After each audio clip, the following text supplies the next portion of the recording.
Morning, everyone.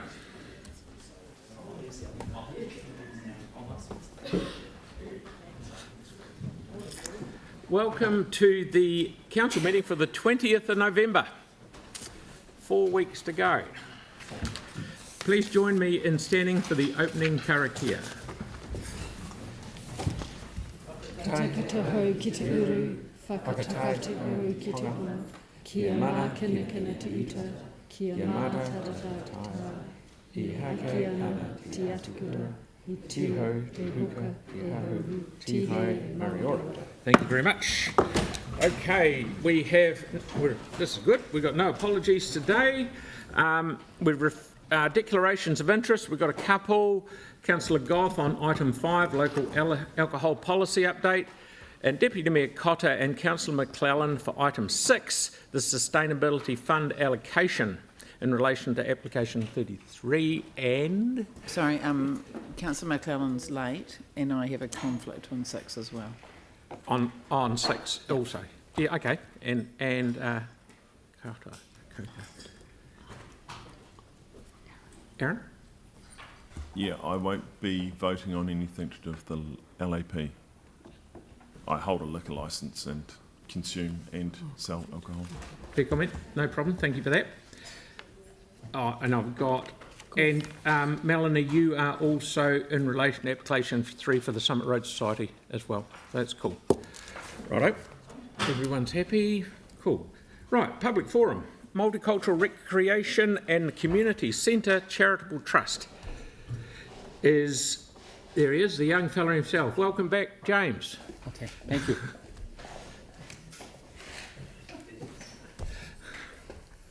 You haven't changed a bit. Yeah, okay, thank you. Wonderful. Okay, thank you. Okay. Ina yivi, ina mana, ina leo, ina rankatina ma, tena koto, tena tato katoa. Good morning, the mayor, councillors, all the council staff, ladies and gentlemen. My name is Jimmy Chen, but you are all aware of me, yes. So I'm the deputy chair of the Multicultural Recreation and Community Centre Trust. Sitting beside me is Emily, the Wohongwen, is our trust board member. So on behalf of the board trustee, I also like to express our sincere gratitude to the mayor, councillors, and all council staff for joining us at the grand opening of the Multicultural Centre on March 5th of this year.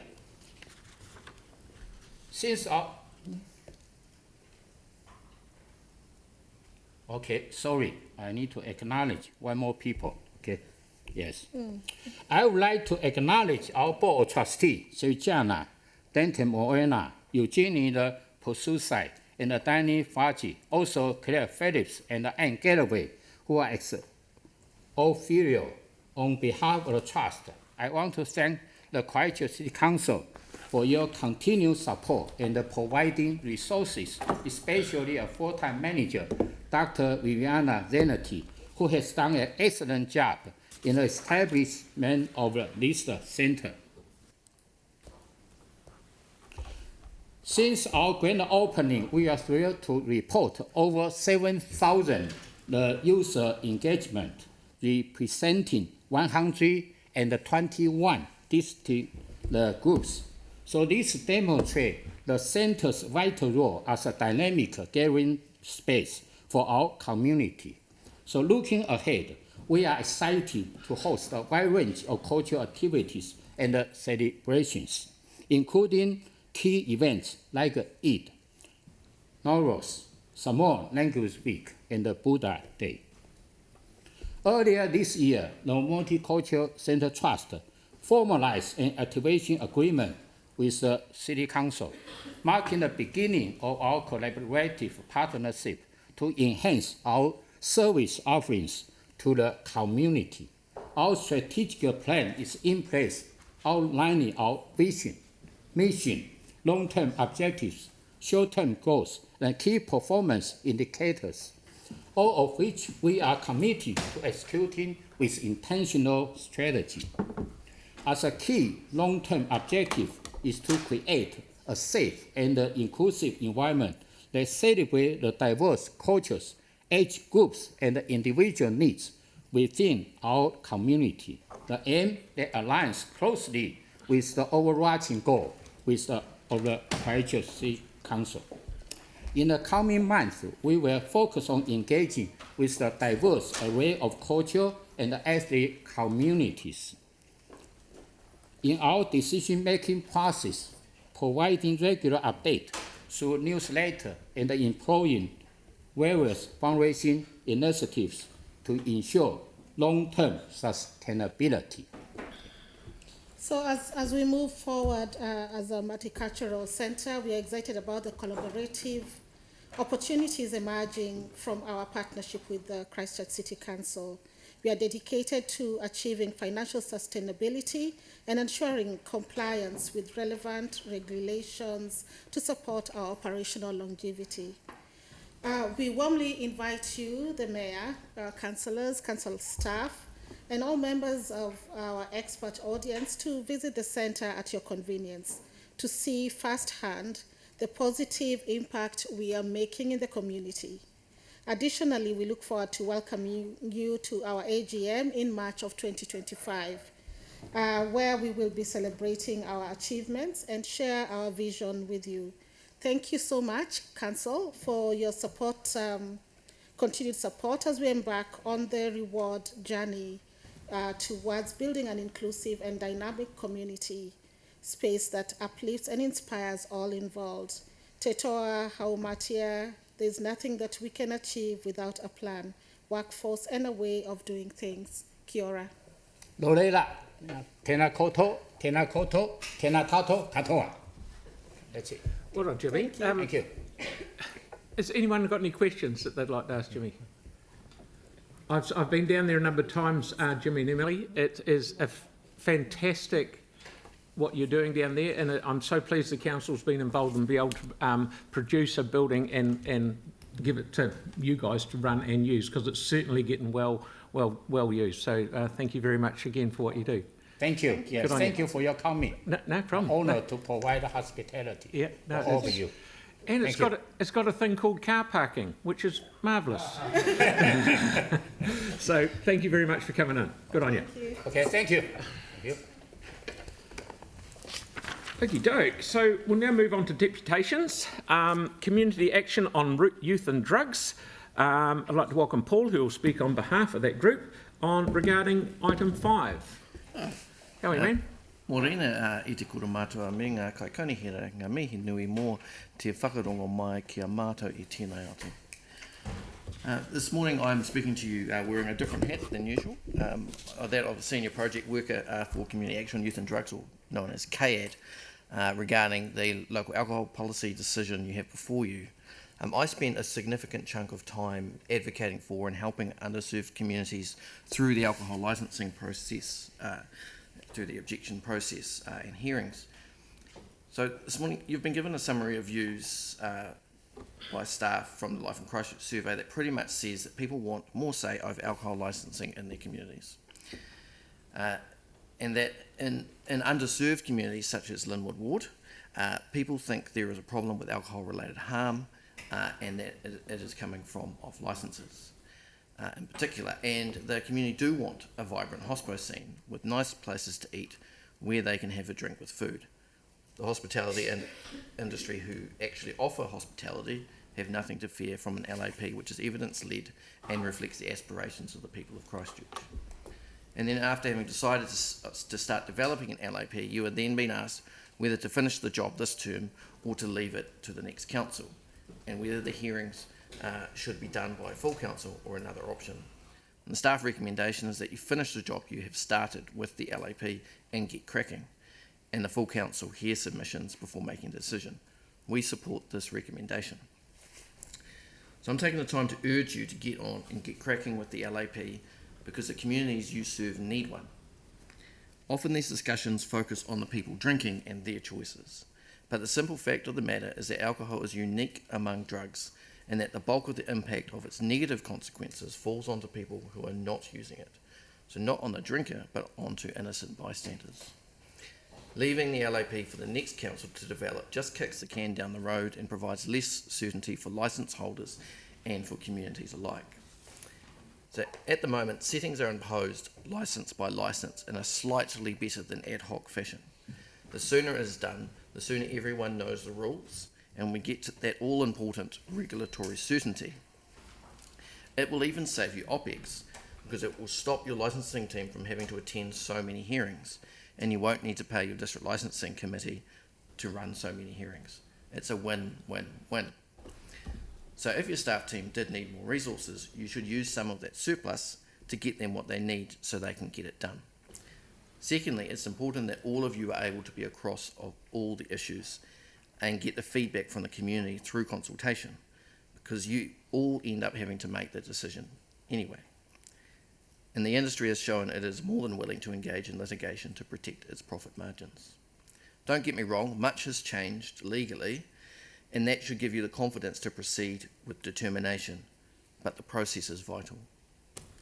So our role will be talking with communities and organisations to get them to participate in the consultation process, furnished with evidence and with confidence that they will be listened to by their council.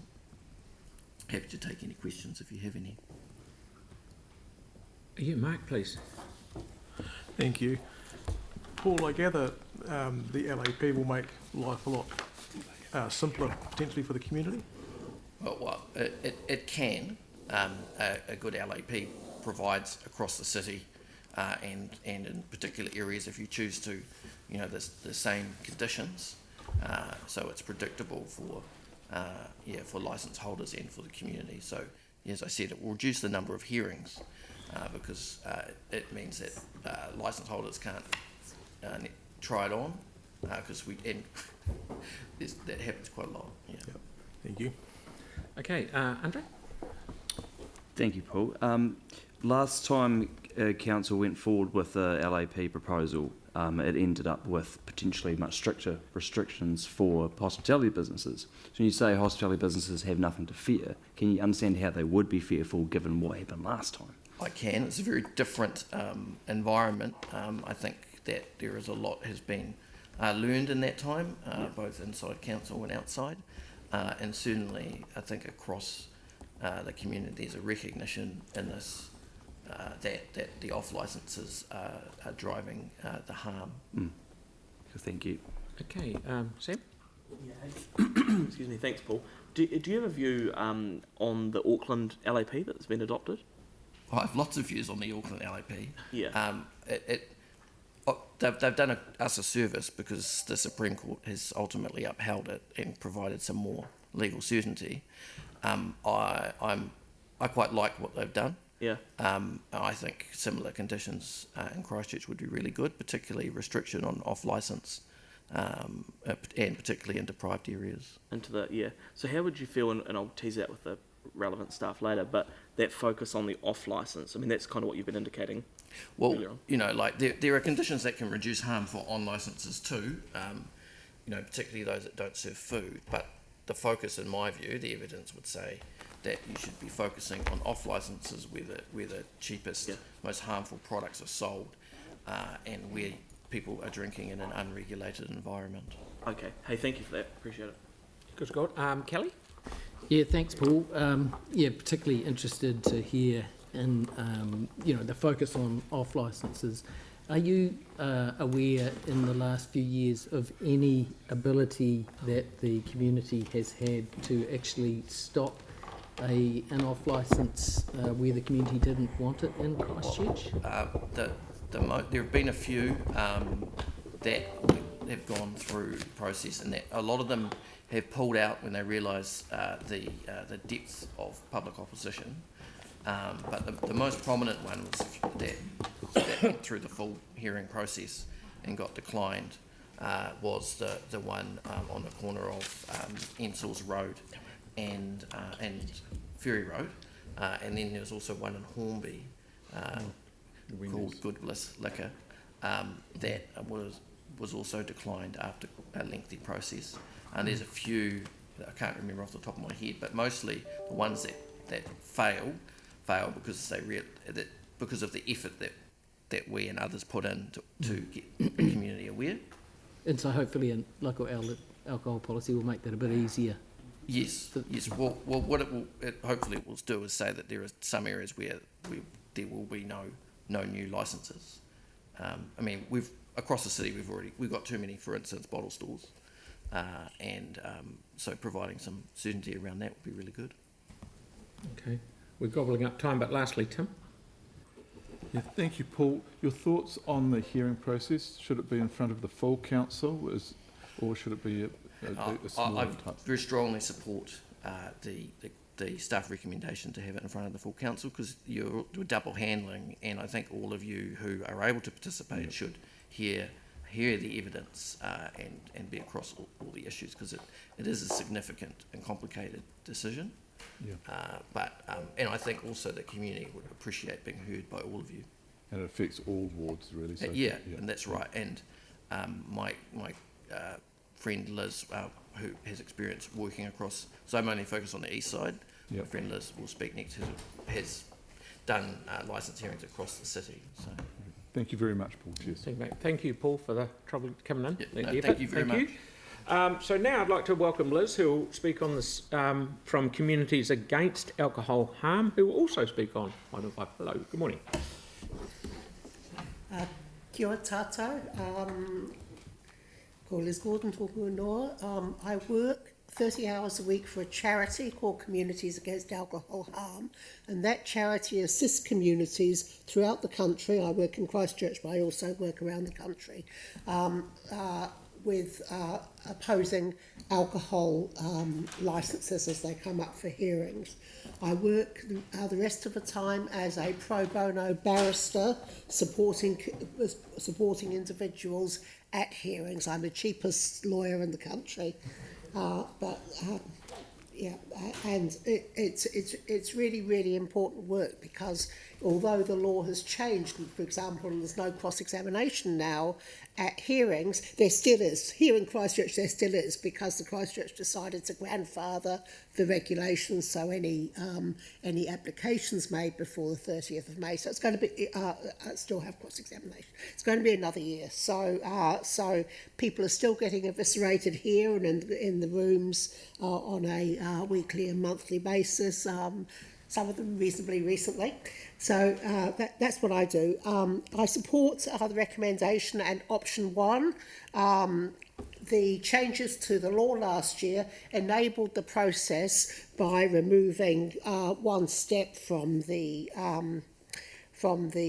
LAP process, and so it's really important to take advantage of that. Without getting into a situation we were in a few years ago when we spent $1 million and got no benefit at all. So the reasons that you need to support this option is that the number of harmful outlets is still proliferating in Christchurch. There are 65 liquor stores. There would be 70 if it wasn't for the community. We stop liquor stores all over the country, town, city and country. There are 20 supermarkets that sell alcohol. They sell some very harmful products in very large quantities. I've given you my fact sheet there. This is very up to date. I've just updated it. It's a really good summary of the facts, that is the information that can be verified about alcohol related harm in Aotearoa. So the second reason is that there's lots of people waiting for this. The district licensing committee, who you people appoint, said at their hearing that, we can't wait for the LAP to give us some tools. Actually, they've got tools, but they don't use them. They want leadership from the council, and I think that's really important. Community objectors who get eviscerated on a regular basis by alcohol industry lawyers really want to see some change, some better rules. The agencies who support the process, the police and the medical officer of health and so on, are also looking for it. Some of the objectors, like Mr. Peters, who regularly objects in Hornby, really don't want to, would like to see significant change. And just as an aside, there are city councillors all over the country who we support to object to licences. Here we've only got Mark, so do step up, contact me, I contact you. make a difference. There are some things that can be done easily, and some of you will have read my op-ed that said, you know, you can do it within the Auckland footprint. And sorry, is there an issue? No, carry on. Okay, so there are some things that can be done really easily. If we work just within the Auckland footprint and maybe do one or two other things, do the simple things first, which take shorter time. And there's nothing. This doesn't need to be a 10-year plan. It can be revised at any time. Fourthly, there are clear and present dangers on this process. The main ones is the alcohol industry still has unlimited legal pots to oppose via judicial review, so you've got to be really careful what you do. Secondly, there are 2 private members' bills already in the MP's ballot to reverse the process back to where it was. There's a huge push. This is a contested process. And finally, you have the opportunity to make a modest and efficient start via the staff's recommendation to the council, and the community is there to support you. There's lots of us who will give you as much support as you need to do that, and let's hope we can get a good, modest start towards making a difference in this area. Kia ora. Thank you. Mark, did you have a question? Yeah, we go, Mark. Yep. Thank you, Liz. I gather you'd be keen to get the LAP in place to potentially lessen some of your workload? Sorry, Mark, can you say it again? I gather you'd be keen to see the LAP in place and will enjoy having more time on your hands rather than having to work so hard. Well, indeed. I'm only 27 years old, you see what it's done to me. I know exactly where you're coming from. Okay, Victoria, and then Tim. Thank you, Liz. You made a comment that there are some tools, but they're not being used. Can you expand on that, please?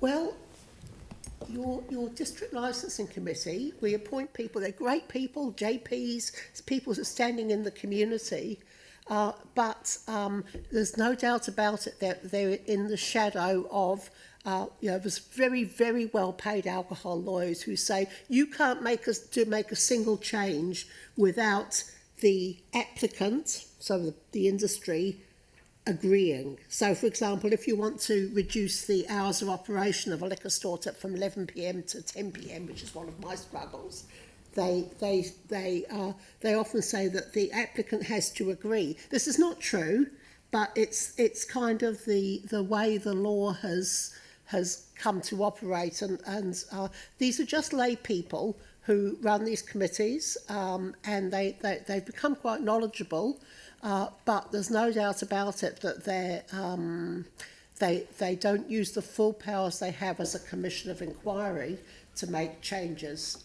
Sometimes they do some quite brave things, and we've been struggling now for several years, and having the community active has made a huge difference. The agencies are more on their toes now. The DLC is more prepared to listen to the effects of the harm of alcohol on the community. That fact sheet wouldn't have existed without our organisation, and so that we send out information, we make submissions, we get communities to have their say. When communities have their voice, it's very, very powerful.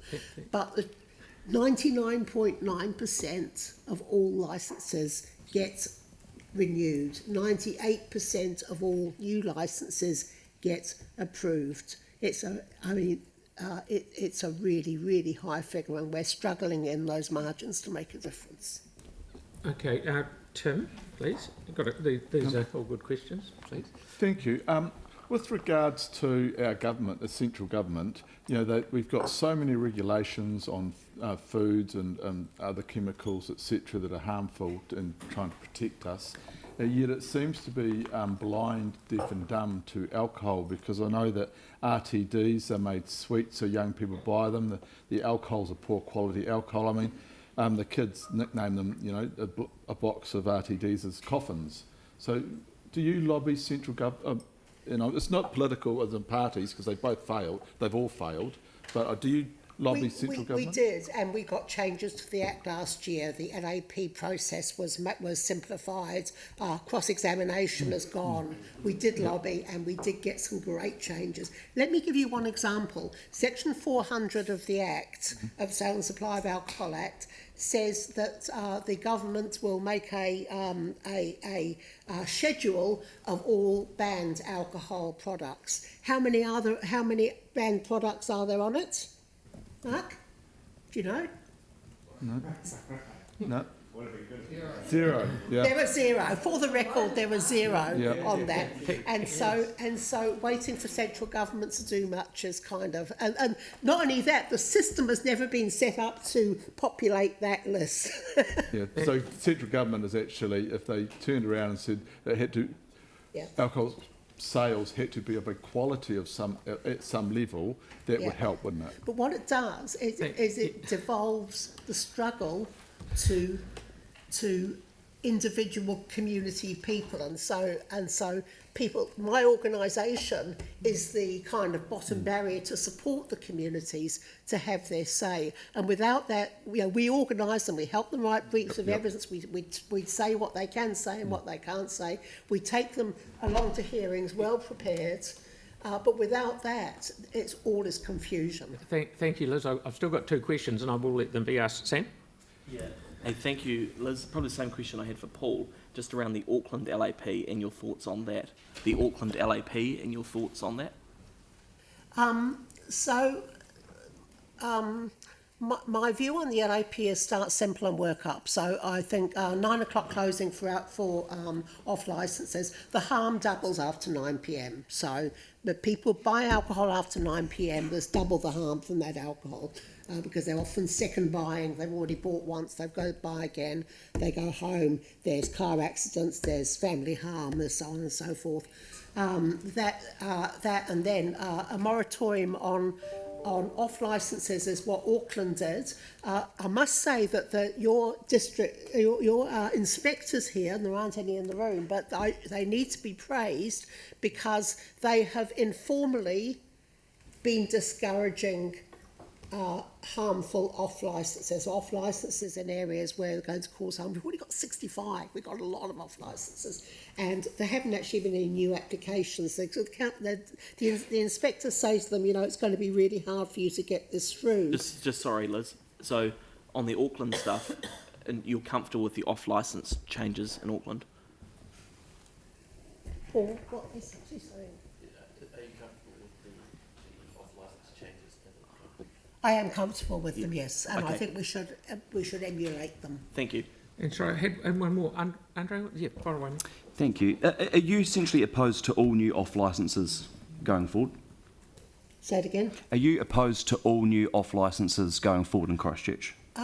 So I think there's some really interesting questions about how many off licences there should be, because there's no doubt that the more you have, the more harm there is. And it's almost impossible to close an off licence down, because if there's two in one area, which ones do you close? So new ones that pop up. So I think it's a complex issue. The answer is I'm not absolutely opposed to all off licences going forward, but I think that the policy makers need to address some of the matters about what we should have that provides the opportunity for good sale and supply without the accompanying harm. Yeah, so I guess you mentioned that there's too many currently. Do you intend to use an LAP to oppose all new off licences being established going forward, I guess is...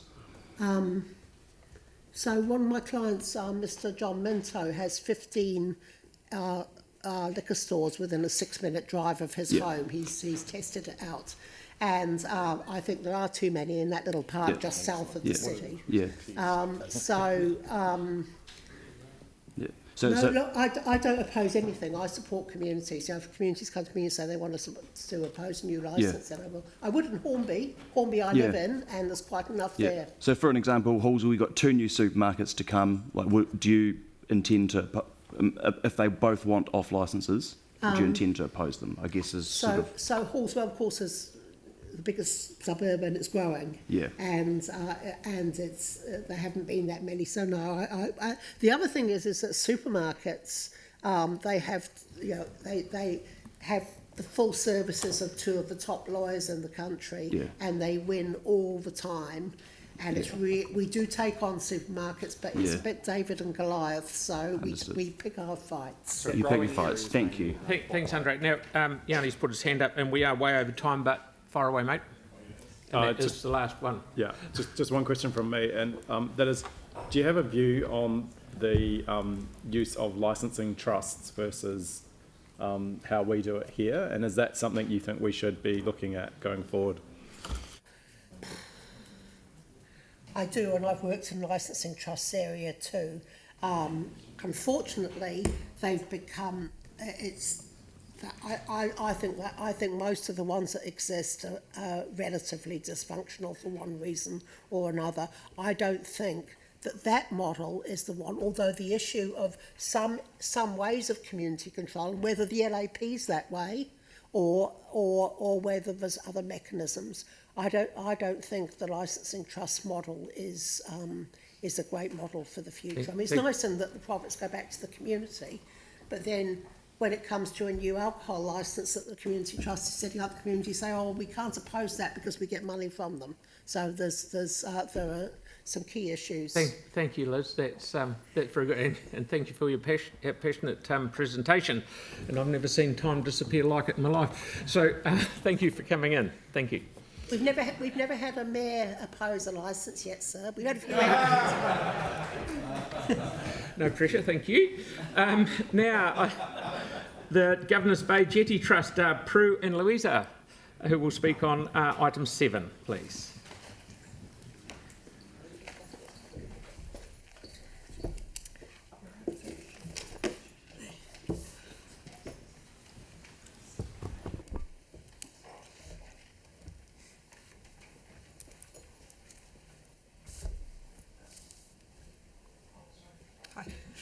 Kia ora koutou. I'm Prue Miller, Louisa Eads, trustees on the Governor's Bay Jetty Restoration Trust.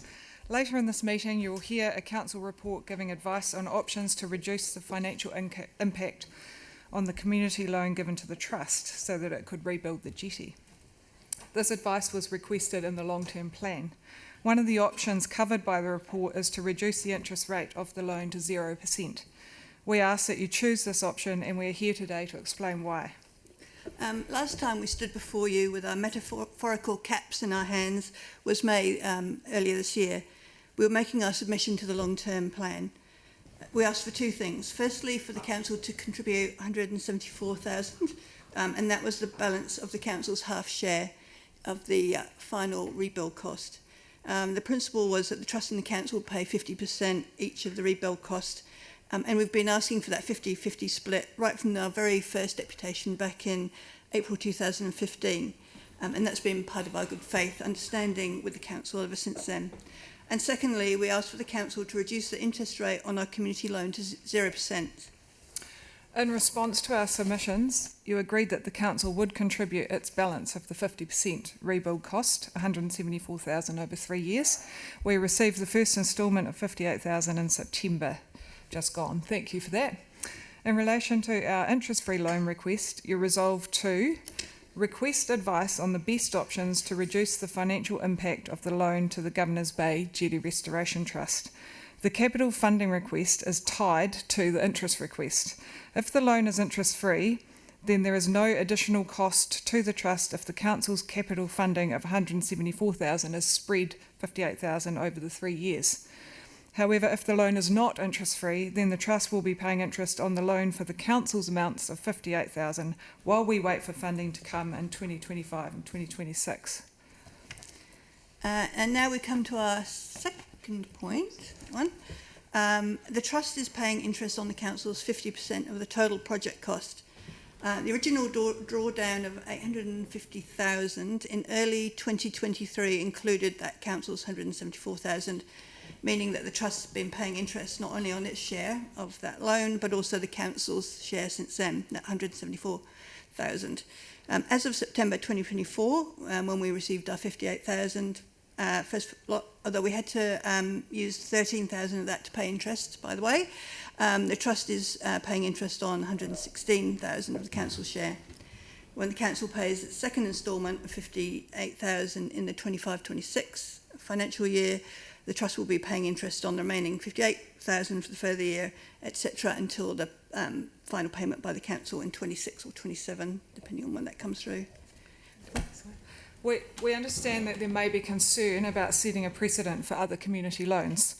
Does this mean that you'll be bombarded with requests for existing and new loans to be interest-free? We appreciate that this comes at a cost to the council and ultimately the ratepayer. However, setting a precedent inherently requires a situation with the same or very similar facts. The Jetty project is a unique one-off project. For another community loan to be arguably interest-free based on a precedent set here, the asset would have to be originally owned by the council, have their ownership legally transferred to the community group for the purposes of completing a significant infrastructure project.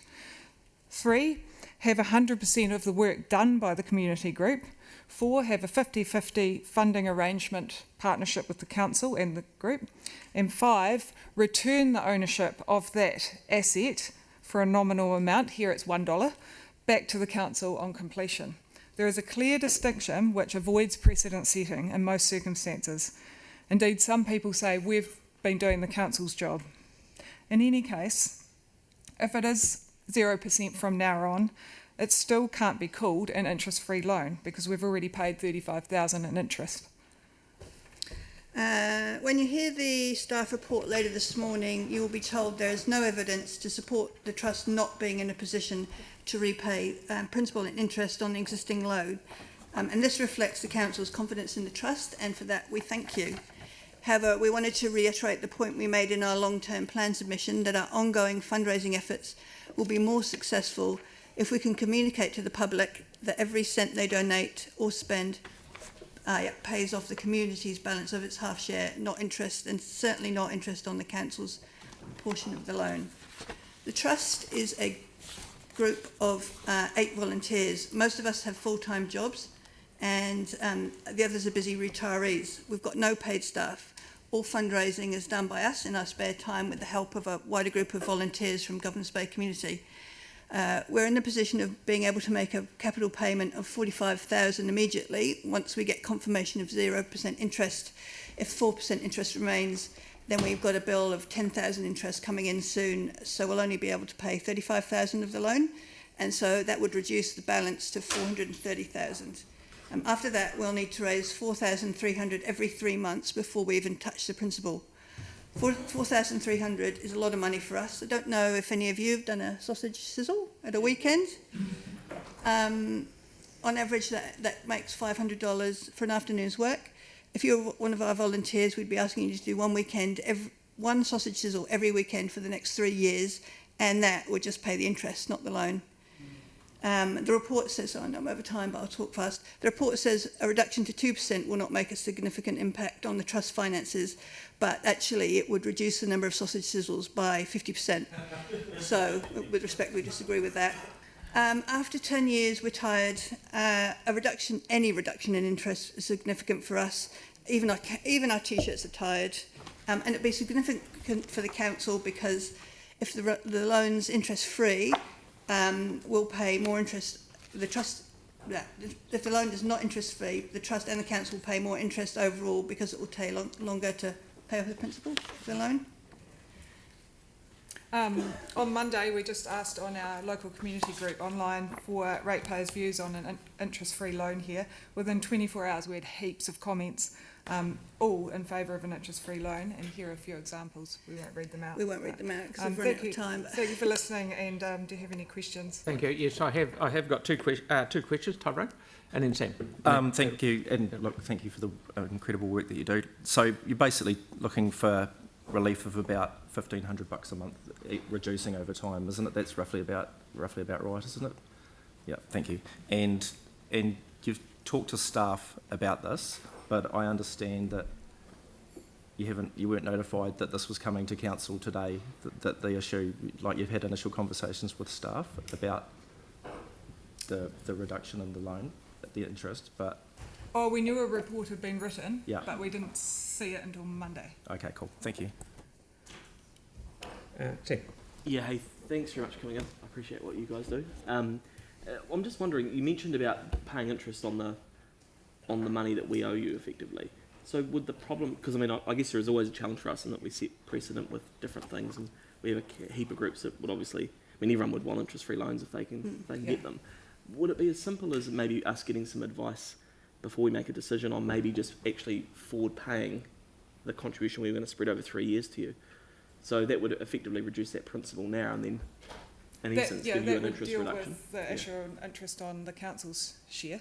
Yeah. It would reduce the principal by quite a bit. Yeah. We'd still have to do quite a bit of fundraising every, you know. But I'm just saying, I guess the recommendation is to not proceed with giving you 0% interest. Well, I'm just trying to find that, we have to do that middle ground of maybe actually it's easier for us to pay you what we were going to over the 3 years now to then reduce the interest bill in a different way. Totally, yeah. So maybe we could get some advice.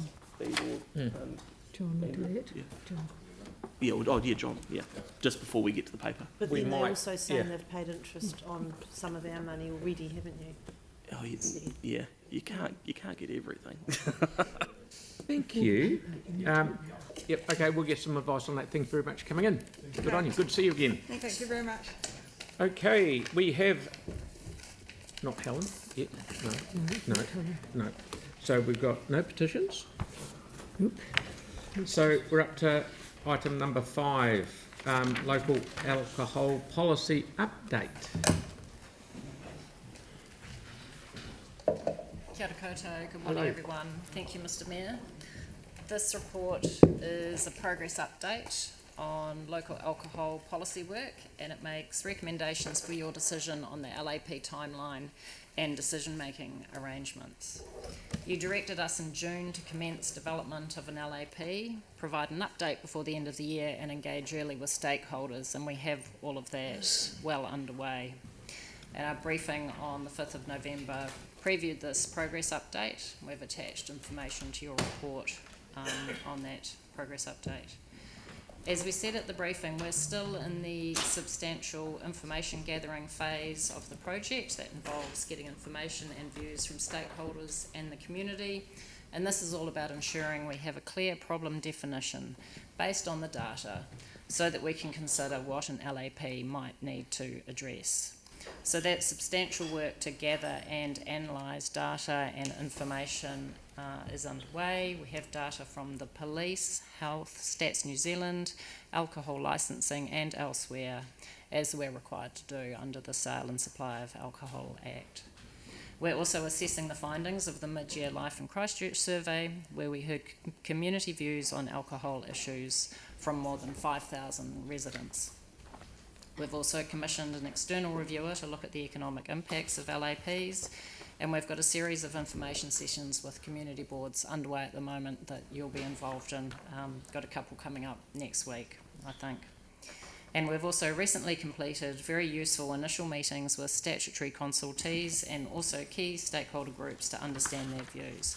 And we've got some positive feedback from these meetings in terms of appreciating the Council's early engagement at the outset of this process. So we're recommending you make decisions today on the timeline for LAP work and the decision-making arrangements.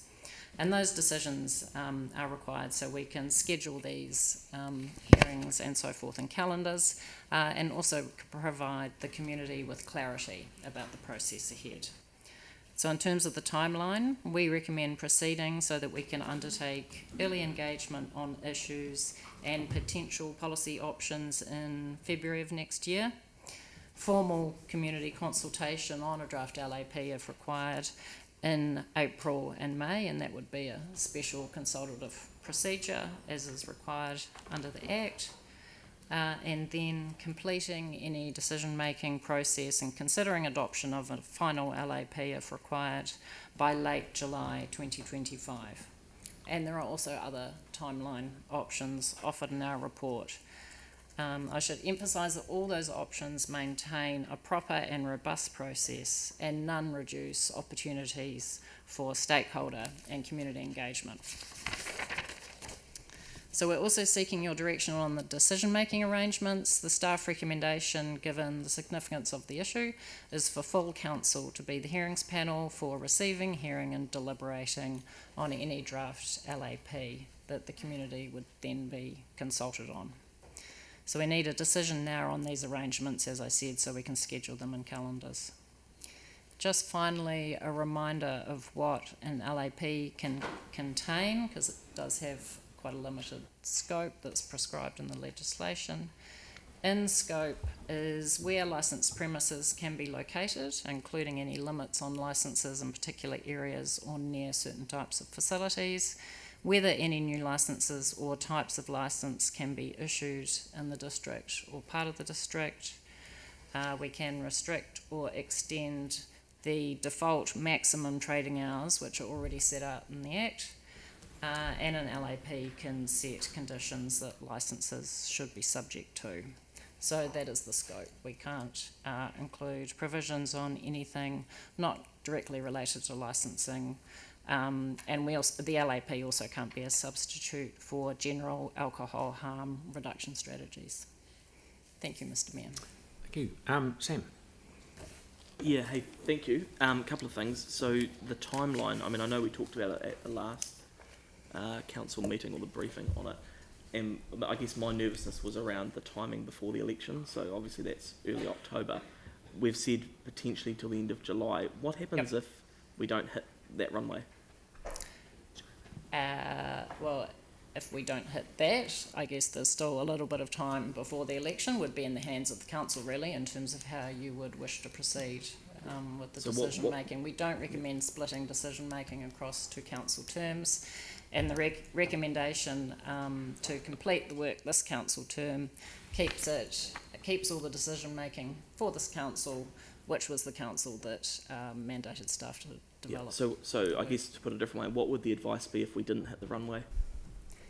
So if we get to the end of July and then we're in that funny period, as I call it, where potentially ration and logic isn't necessarily what's driving decision making. You could probably argue that's most of the time actually, but if you're taking August, September, what would the advice be around how we progress? So I guess our advice is, as per the other options in the report, we don't recommend splitting the decision making. There are options to pause the process after the issues and options stage in February. Yep. So that would mean that staff would complete all the preliminary research and analysis of issues, but then work could pause. The other option is deferring work until the new council term. Yeah, okay. And just the other 2 things for me. So I know when we've talked about this before, we've talked about, and that's why I've sort of deliberately asked the question this morning around the LAP in Auckland. How does that work? Like what is it as simple as saying, actually it feels like that's working, can we apply that here? Like, do we need to we will put a lot of people through a lot of turmoil. There'll be people that inevitably get lawyers and things like that. Do we need to reinvent the wheel, I guess is where I'm coming from. So the Act's quite prescriptive in terms of the process we have to follow. It sets out statutory consultees we need to engage with. It's very clear that we need to make recommendations based on the data. And we're also required to follow a special consultative procedure. So we need to do all of that, hear from our communities on what are the issues that they identify. And we're proposing that we follow a process like that. Auckland was pre-law change though, wasn't it? So, hang on, I'll just a couple more questions. Yeah. So the other one with that is, I mean, we will go out with a view like we do in most consultations. Is that how you'd? Yes. So in terms of the process, we would be coming back to you in February with issues and options. So once we've done all this data analysis, we can come back to you and say, this is what the data says is happening in the community. This is also what we have heard from stakeholders. These are some potential policy proposals. This is what an LAP might contain based on the data. So that's February, and this will be brought to you, and we're proposing that we also consult the community on that. Right, okay. And just the last one from me, I guess, is around, you talked about the provisions or the scope of the LAP. Is there an ability to just focus on off licences? The council can focus on what it wishes to focus on, and we're listening very attentively to the issues you are raising on behalf of your communities. We're also listening to community groups and stakeholders. Would be in the hands of the council in terms of what you consider the focus should be. So does that mean, and maybe we need to take a break at some stage, but can I get some advice around what some wording would be? Because the feedback, and maybe I've got it wrong, and maybe people have different views, is there's been a push towards looking at the off licences as opposed to there's a general level of comfort with on licences. And I'm just, my nervousness is around the timings as we get into next year. And I just see, you know, it's no fault of anybody's, but things do get delayed.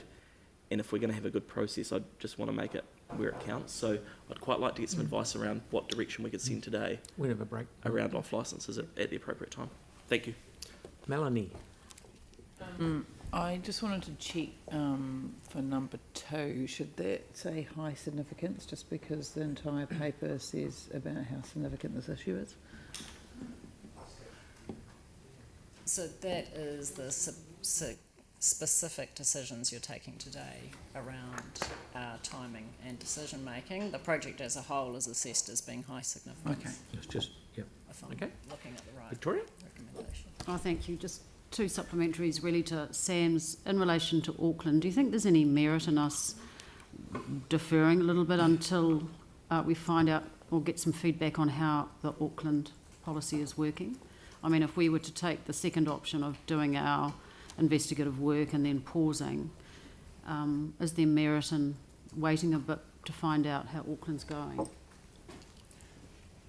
So our recommendation, as we've got in the report, is that we keep the decision making within this term of council with the council that mandated the work, but we do offer other options for the council's consideration as well. Okay, so I note that in your report you say the council can decide to stop development of a LAP at any stage of the process, and following up, you've given the example to Sam on when that could be if we don't, you know, hit that runway in July. Are there any other circumstances that you foresee could give rise to a recommendation from staff to stop the process and put it off until the next next term? Not that I'm aware of, but we'd be in the hands of the council in terms of how the council wishes to proceed. It's a council decision. So even if we accepted today to go with the recommendation, and when you came back to us in February, we would still have that option at that point in time to say, actually, on the basis of what we've got, we think there's a little bit more we need to do, and we'd like to defer the decision making over to the new term. That's a decision you can take then, yes, that's okay. correct. Thank you. Excellent. Andre. Councillor Henstock has asked a brilliant question, which was going to be my question. Thank you. Sarah? Thanks so much for all your work on this. I'm just wondering, when it comes to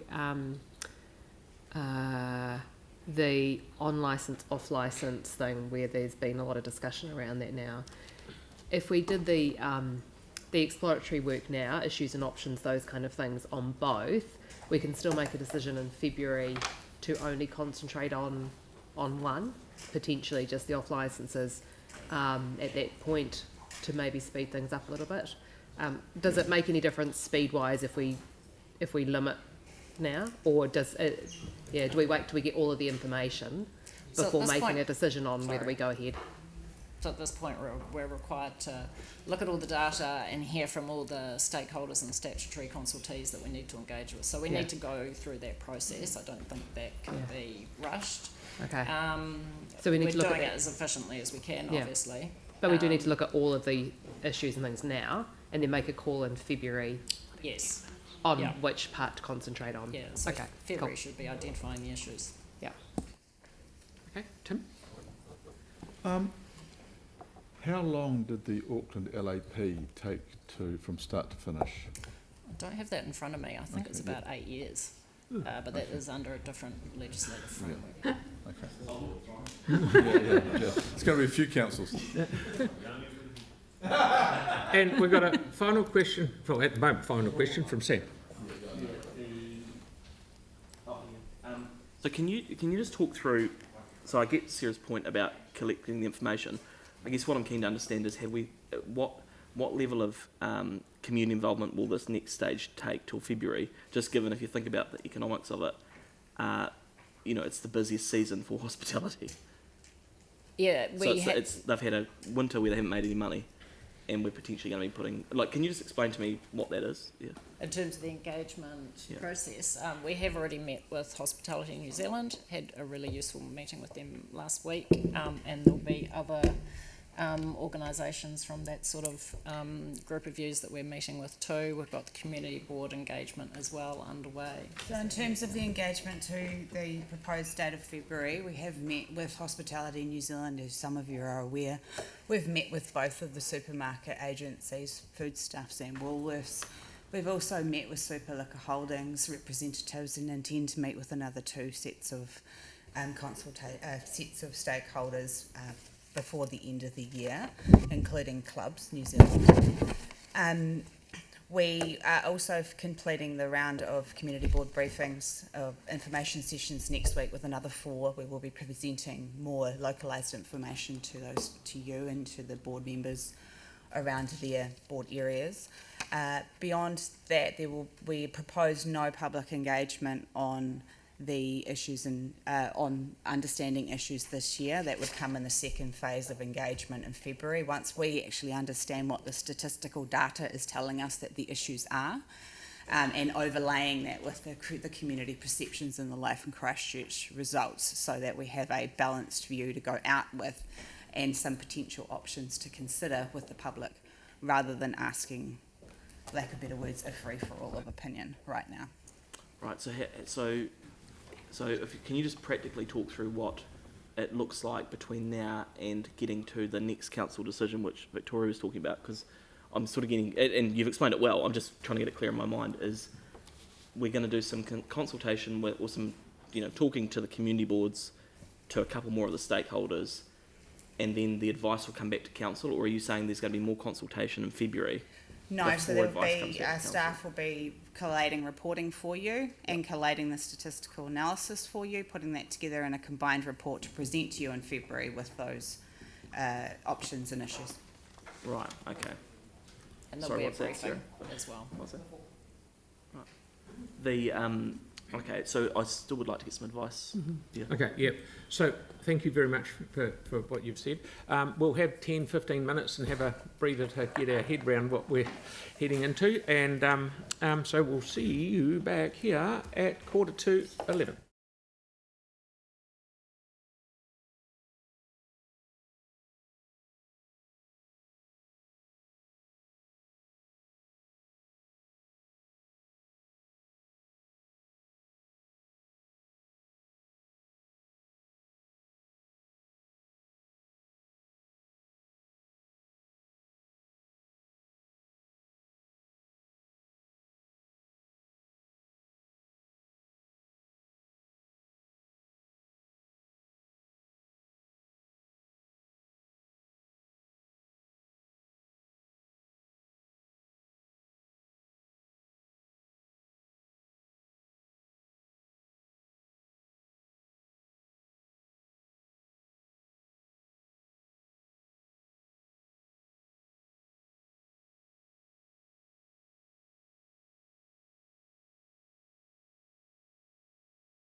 So we've got this new amendment, which is here, and Mark has said that he's more than happy to move it, and Sarah's more than happy to second it.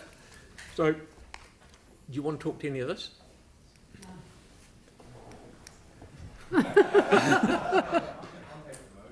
No, we've got that. You're miles away.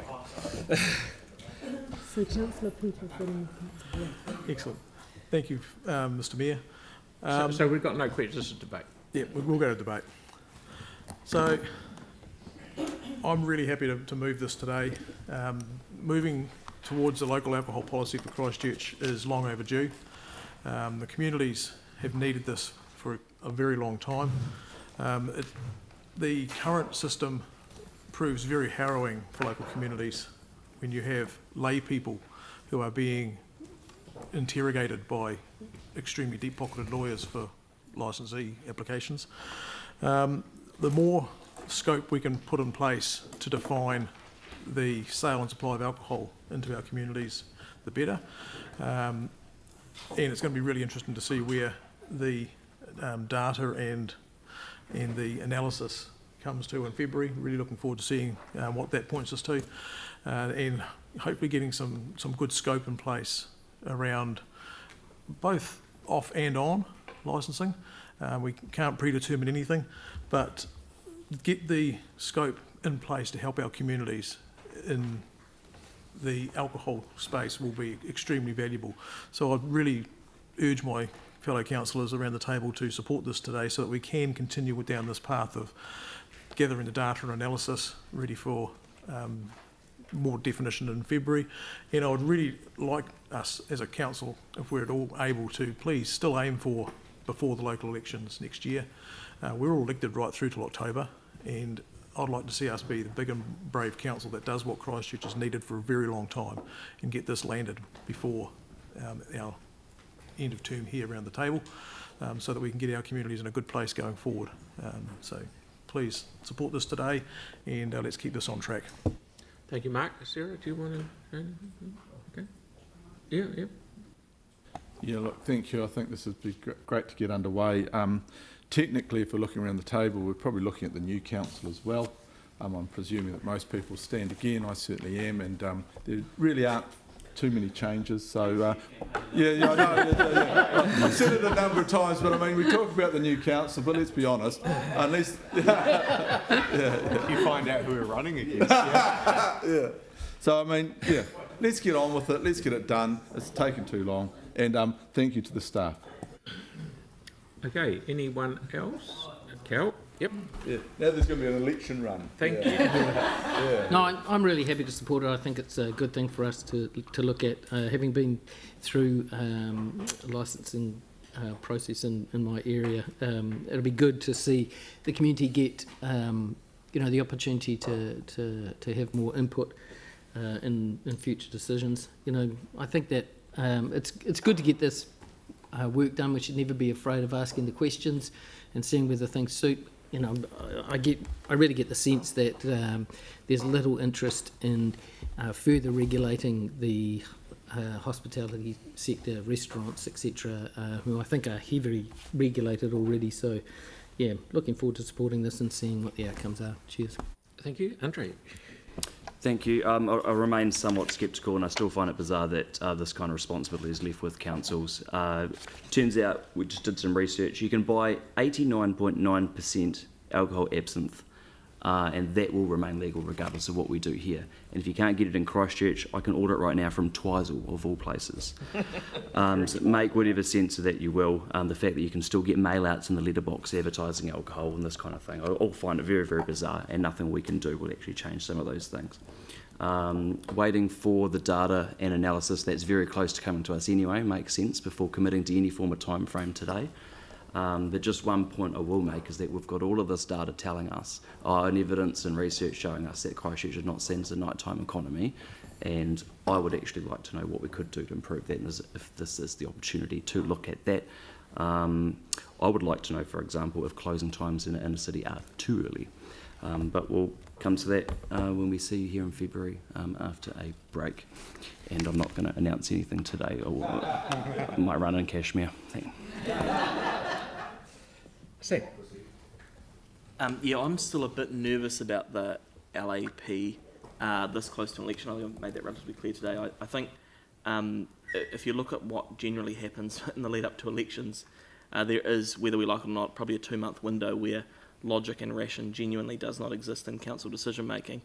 And I don't say that as a criticism, I say it as a reality of just how the environment plays out at that point in time. I think this probably makes more sense, which is to get a bit more advice back in February. You know, I'm certainly not predetermined for anybody looking, but I think it's probably no secret that the way in which Auckland have adopted their LAP in terms of the focus on the off licences makes sense. You know, if you think about hospitality in Christchurch and the investments we as a council have made, actually, you know, more regulation when they're relatively controlled environments now is not the answer. You know, you don't build a $700 million stadium and then regulate people to not go and spend money in the city afterwards, or 680, I should say. We're still on time and on budget. But you know, the reality is we just need to make sure we get that balance right. I think it's been really interesting hearing from Paul and Liz this morning as well, and that actually, you know, from what I took from their submissions or their deputations was again that off-licence stuff. That seems to be the issue. And maybe we just need to have a bit of a focus on that to get some good outcomes for the city. My genuine concern is that we will not hit this before the election, but we can come to that in February. And I think ultimately by doing it this way, it takes a lot of pressure off the hospitality industry as they are trying to make up for what has been a pretty devastating year for them over these next 3 or 4 months. They don't need to spend time or resource even thinking about this, because we'll just get some advice back, at which point they can then engage if we choose to do that.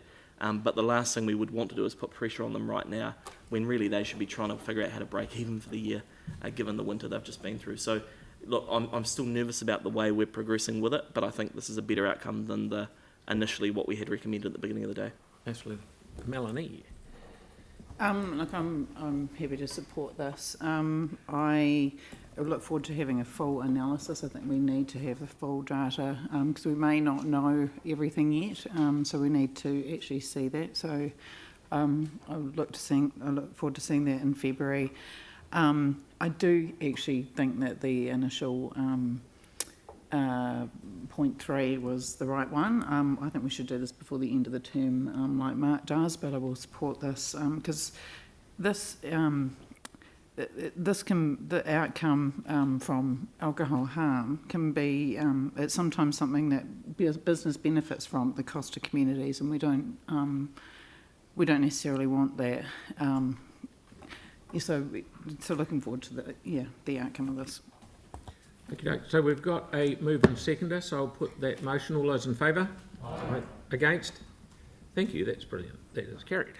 Right-ho. So now we'll move on to number 7, Governors Bay Jetty Restoration Trust. We've got Josh. And hopefully, Phil, you've got, and I don't know, Tyrone, if you want to move it, but... So there might be some updated recs from me. Do we need to have another break? No. I think that the team have worked through them. John, Here it comes. have you got the new regs? Yeah, I've got suggested one. Mm-hmm. Yeah, cool. Okay. Have you given it? Okay. I'll second reading. Depending on the wording, I'd like to go and move it. Yeah, okay. Yep. Yeah, I'll second it. Because I like this jetty as much as you do.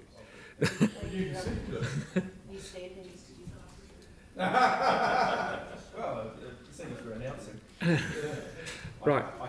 So do we just wait till John's stuff gets up, or does Josh, do you want to chit? Okay, so we'll just talk amongst ourselves for a couple of minutes.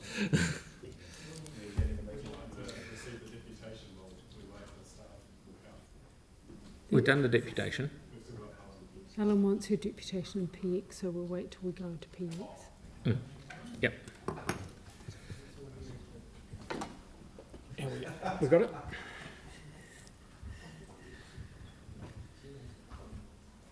Okay. So, Tyrone, do you have any? Mate? Yeah, so Tyrone's happy to move and I'm happy to second it. Have we got any questions? Or it seems like a good result out of the best we can come up with. Aaron?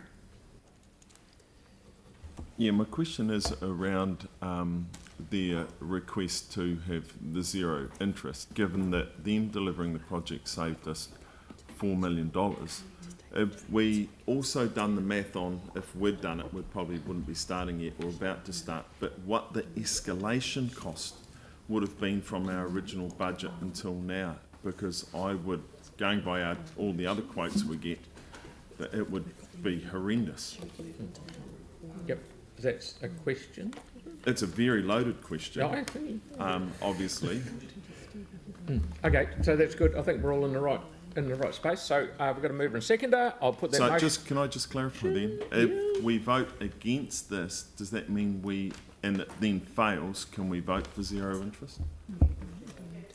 I'll foreshadow that we do go for the requested zero interest rate. We'll put her out there and see what happens. Why not just make an amendment? To clarify though, are you saying, Aaron, zero interest and we'd still pay the money early, or whichever works for our books on that? Well, neither.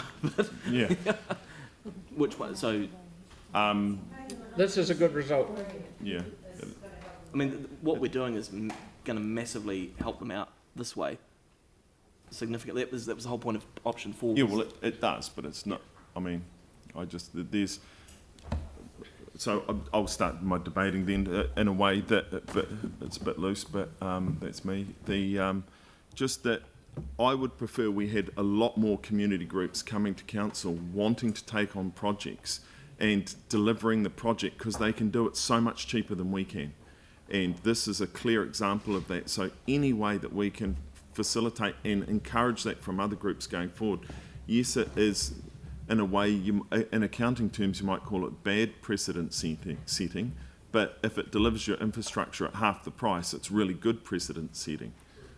So that's my position on it. So if we have 10 other projects across the motu that come in and start asking for us to deliver them at half the rate, and they'll run the works, start coming in, I'm more than keen to see those, because the way we do it doesn't work. And so this is a departure from what we usually do, and I would support that this time round.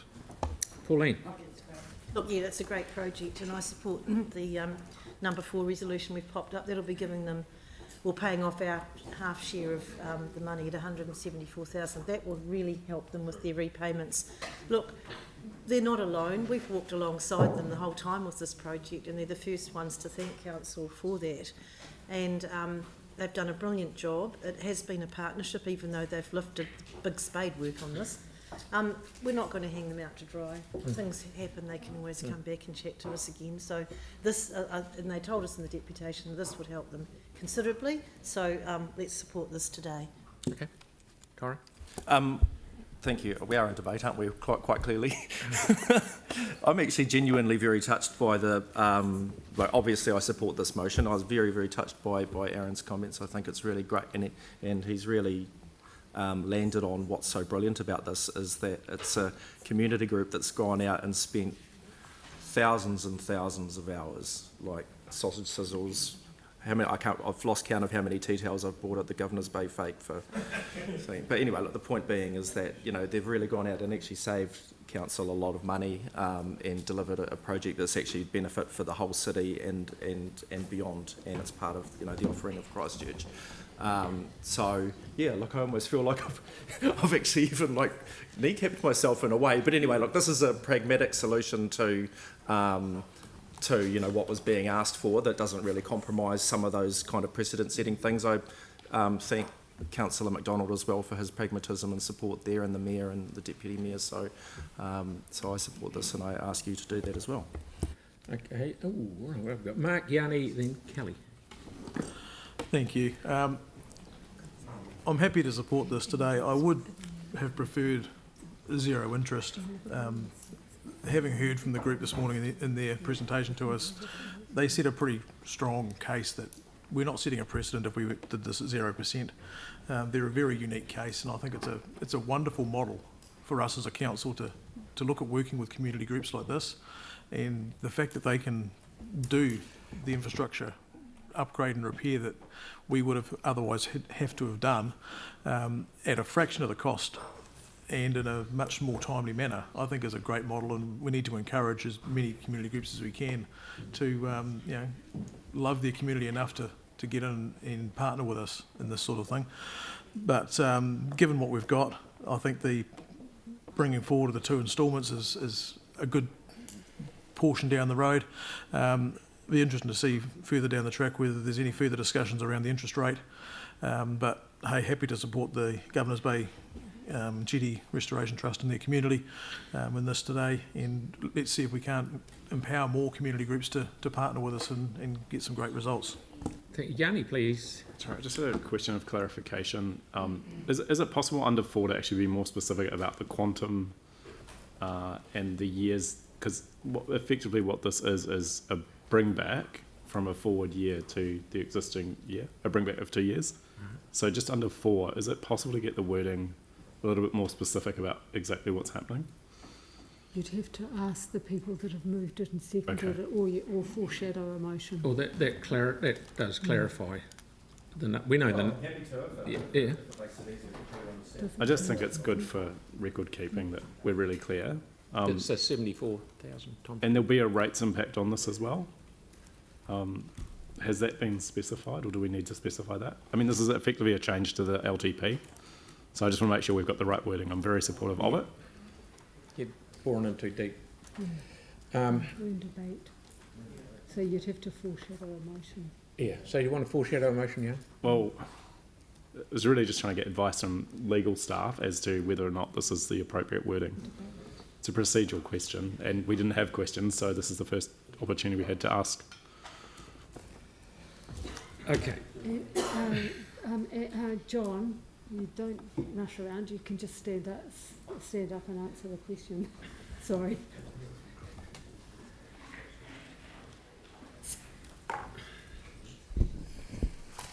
Instalments 2 and 3 are $58,000. The impact on the council is bringing that money back from a future programme.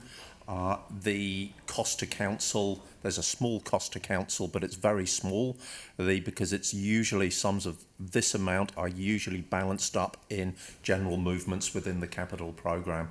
So there's a small cost to rates, $58,000, not a huge impact. Okay, thank you. Thank you. All right, so here we go.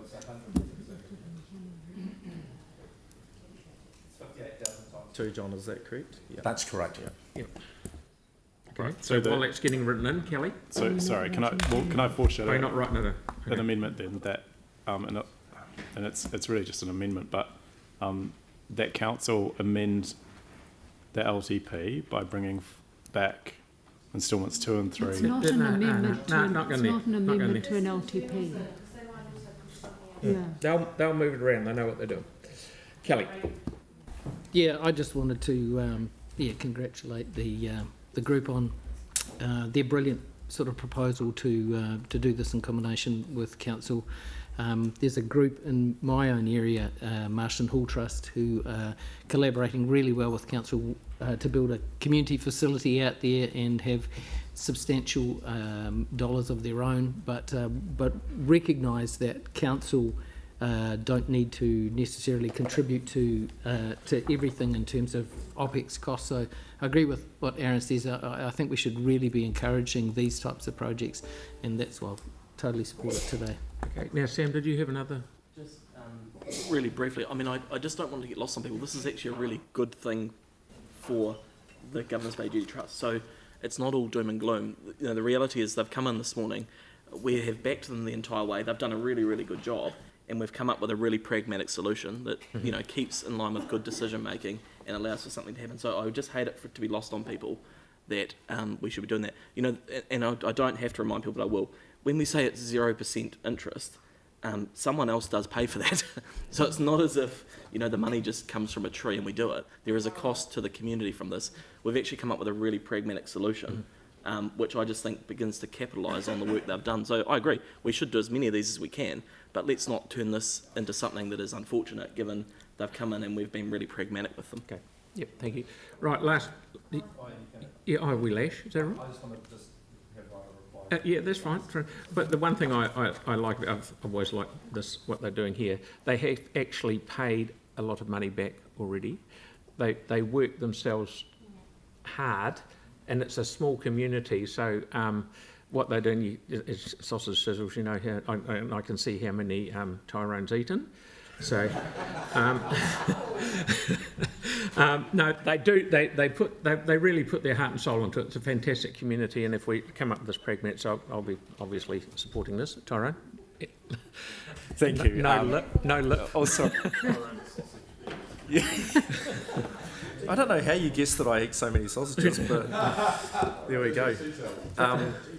So just to wrap up, look at just some of the comments that have been made around the table, but I think Sam summarised it really well. It's not, we're actually like voting for like a really pragmatic solution here, and we've kind of thrown out some ideas like, oh, well, let's just make it 0% interest. I think what we're doing is we're giving them what they've asked for, and as Councillor Cotter said, the door is actually open because I think that there's a really, a strong support for what they're doing. So let's just give them what they asked for, and if that doesn't quite land, we can revisit that. So really that's all I had to say there, but thank you for your support.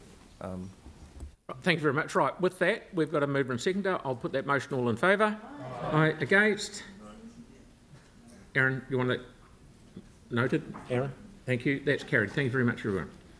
Okay, so we're going to shoot up to number 9 because some of the cars, is that right?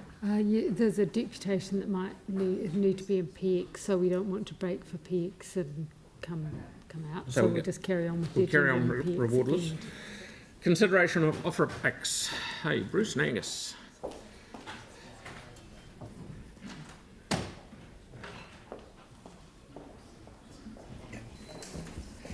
Okay, there's quite a bit of detail in this report, but we'd hope that it's fairly straightforward and pragmatic. Would you like me to give you a bit of a summary? Or okay, the purpose of this report is to have a clear direction and process for selling the residential red zone Port Hills properties. And at the moment, the council's got a couple of inconsistent recommendations. So to background this, after the earthquake, the Crown red zoned some areas.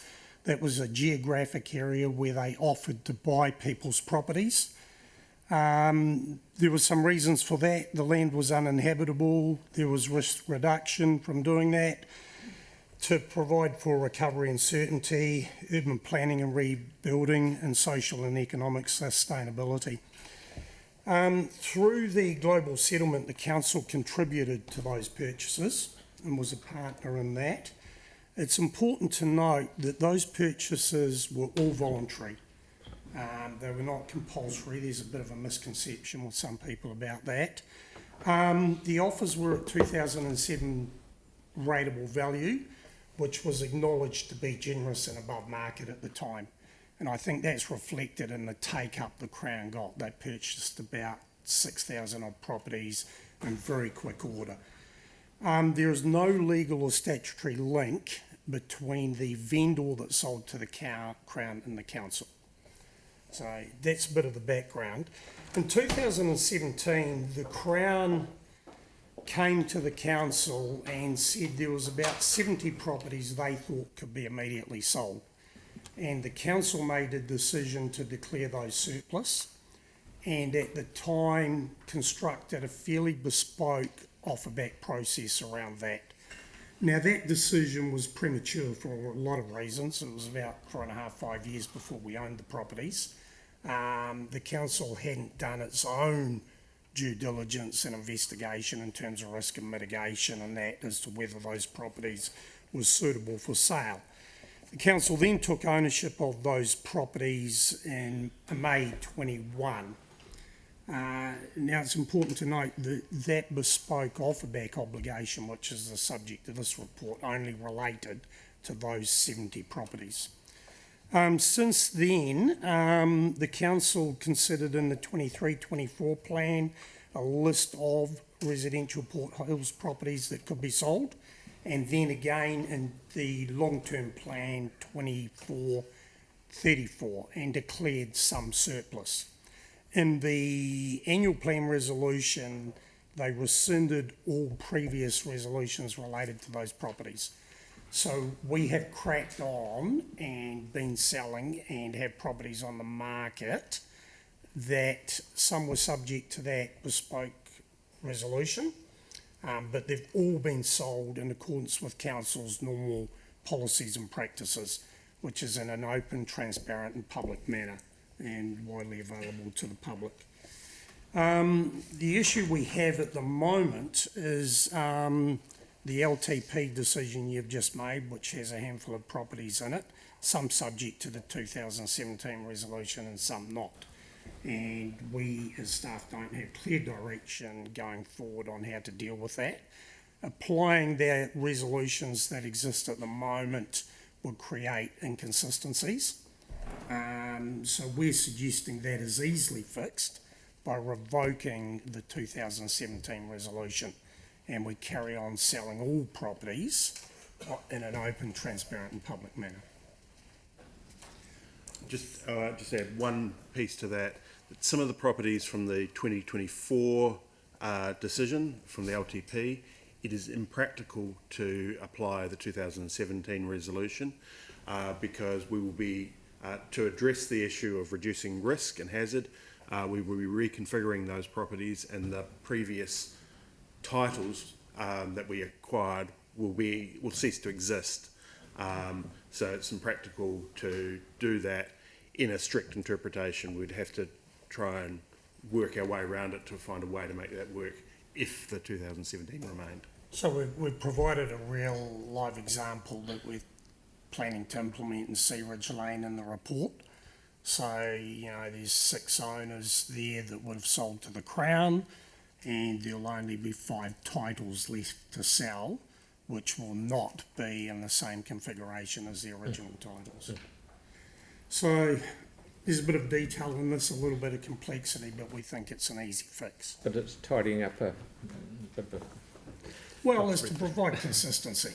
Yep, So, excellent. yeah. Okay, so question, Sarah. Thanks so much. You know, listen, I understand the rationale for bringing this back and changing that. I don't have a specific issue with that, but I still think we do need to find a way, not necessarily to do a formal offer back and find the original owners, that kind of stuff, but to be able to prioritise within an open and transparent system for previous owners of those properties or adjacent landowners. We've done that in the past as a council, so along the Opawaho with the flood buyouts that we did, we prioritised neighbouring properties because we knew that, for example, some of them couldn't be built on, and therefore we wanted people who were going to look after them better, those kind of things. So, and another one with a garage lease recently. So how do we do that?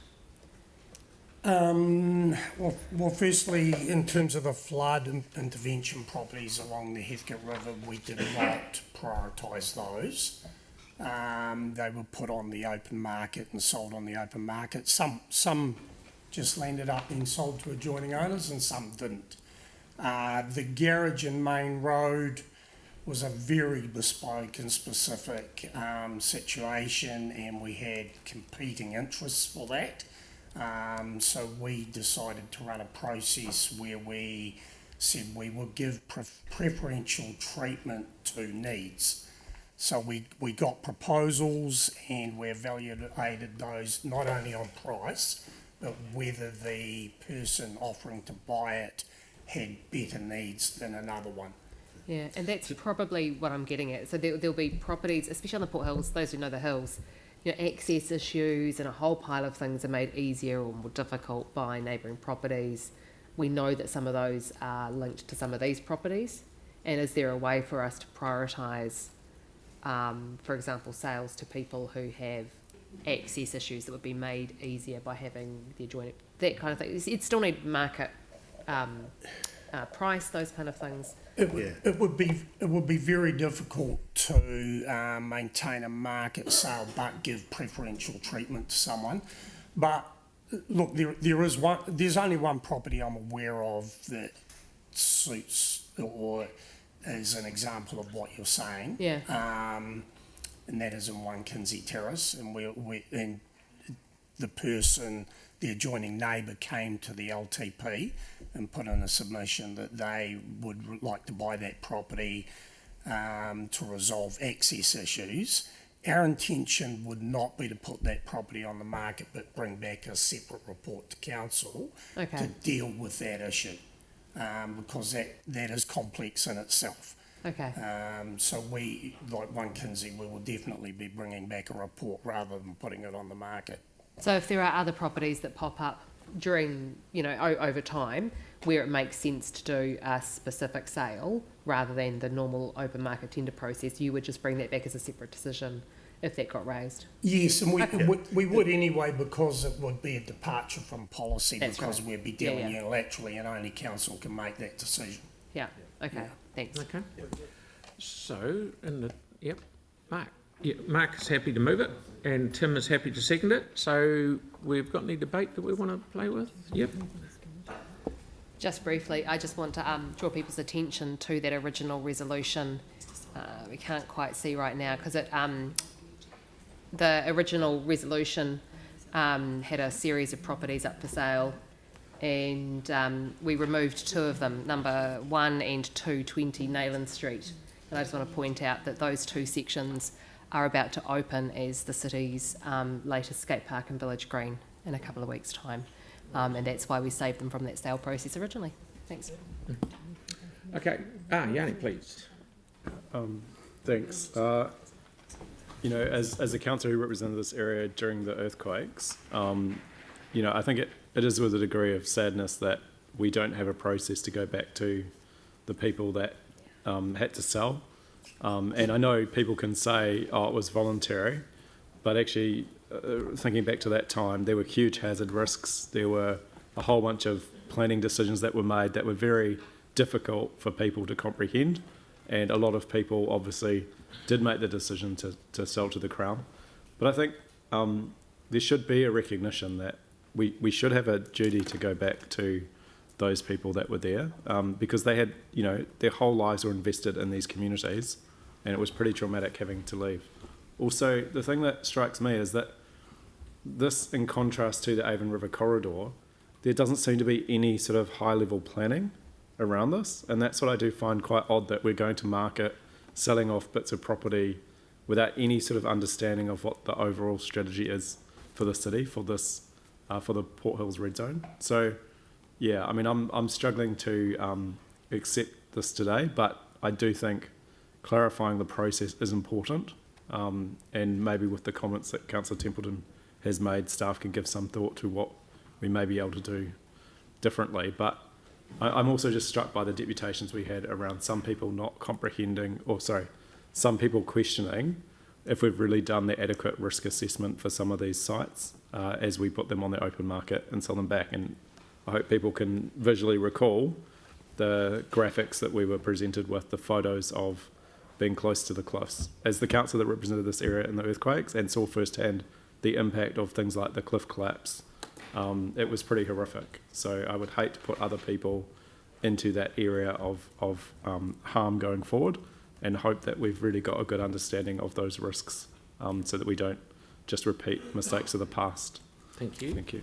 Okay, so we've got a mover and a seconder. I'll put that motion. All those in favour? Aye. Against? Thank you, that is carried. Brilliant. Okay. Thank you, Angus and Bruce. So we've got Gavin, please. Item number 10, Three Waters Activities Report for 3 months. Good morning, everyone. Three Waters Call Report for July to September 2024. Good morning, everyone. Three Waters Quarterly Report, July to September 2024. I'll take it as read and happy to take questions. Okay. It's a very good report because no one wants any questions. Okay. I'm happy to move it. Sam's happy to second it, and Sarah's happy to find a question. I just had to go back a few pages. Oh, it's different page numbers. Now it's in this agenda. I've got one here. Do we have a backlog in the leaks being fixed, so that we've got stats here on the ones that are reported and the number that we're fixing, but as well as the ones that are reported, we've got our own separate leak detection program.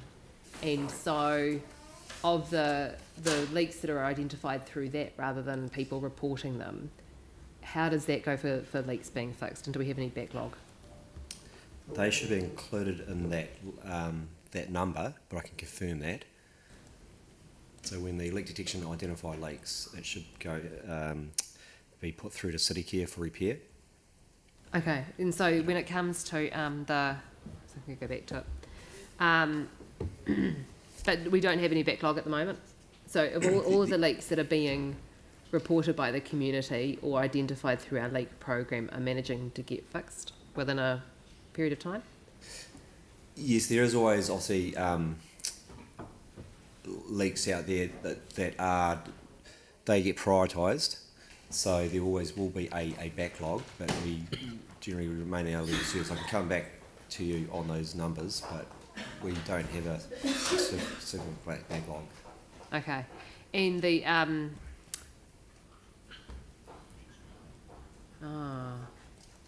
it used to be the old page 357. What were the non-compliances identified to the consent? I've got to find that now. Stormwater. Must be. That was in regards to condition 6. Yeah. Yeah, could you explain that? Yeah, that was based on condition 6 as a annual reporting. So there was a number of areas that ECAN wanted to flesh out. So that has been actioned and completed, and going forward we won't have a non-compliance on the reporting. Okay. That's great, thank you. All right, Yanni, please. Oh, sorry, Pauline, then Yanni.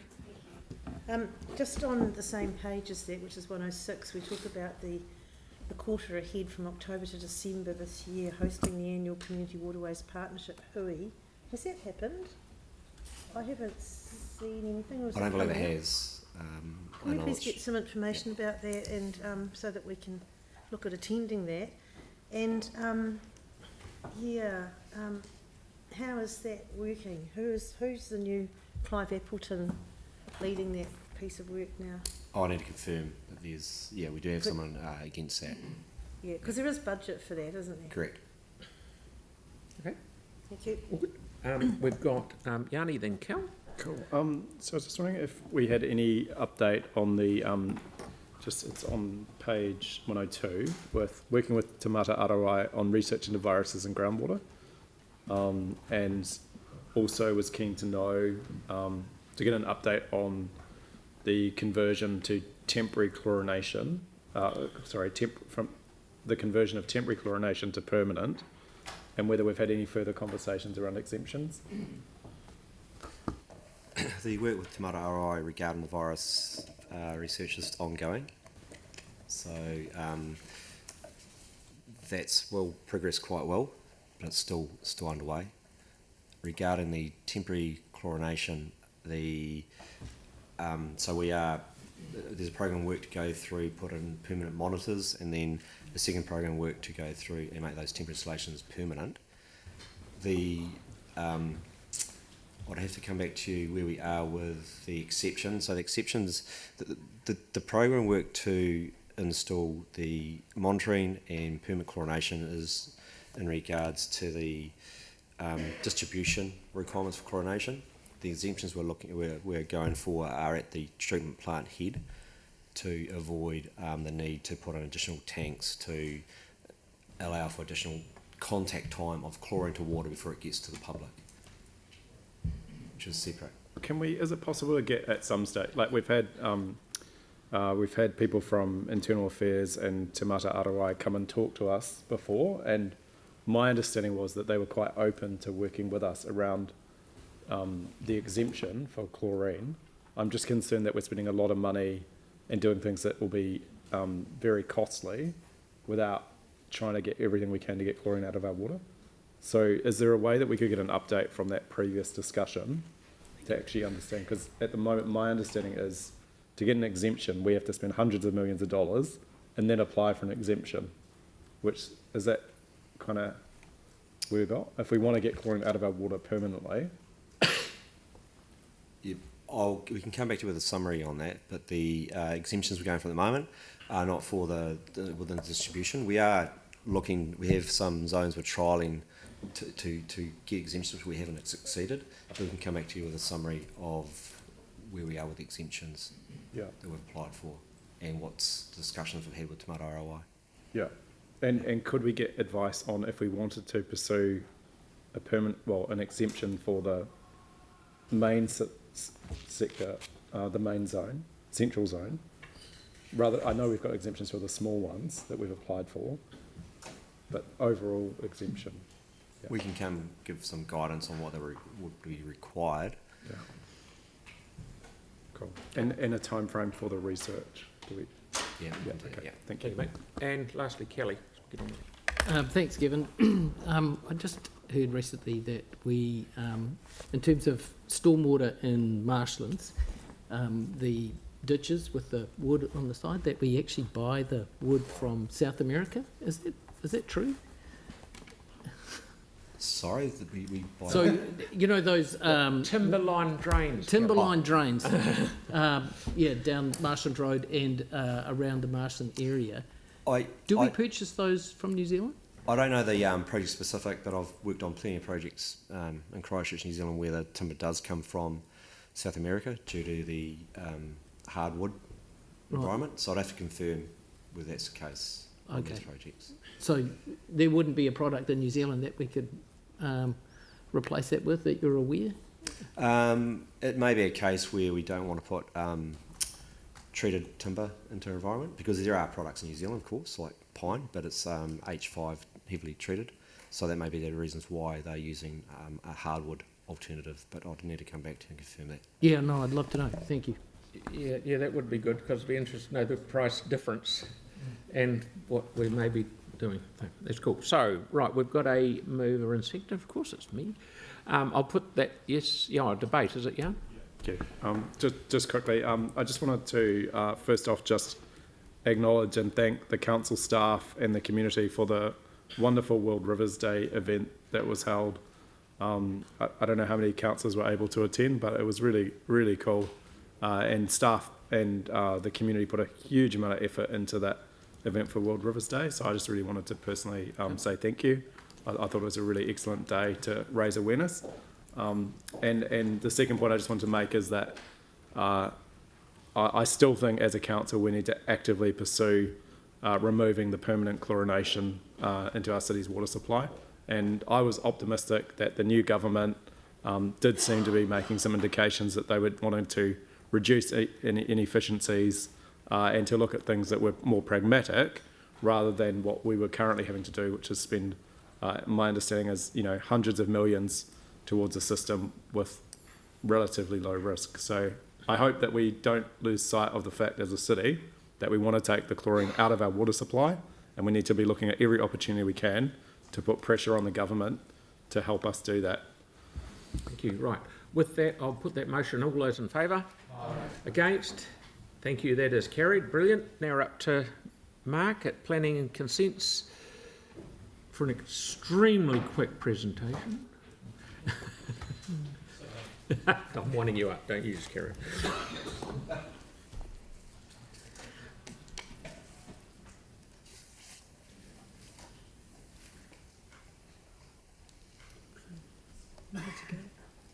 You ready to go now? Yeah.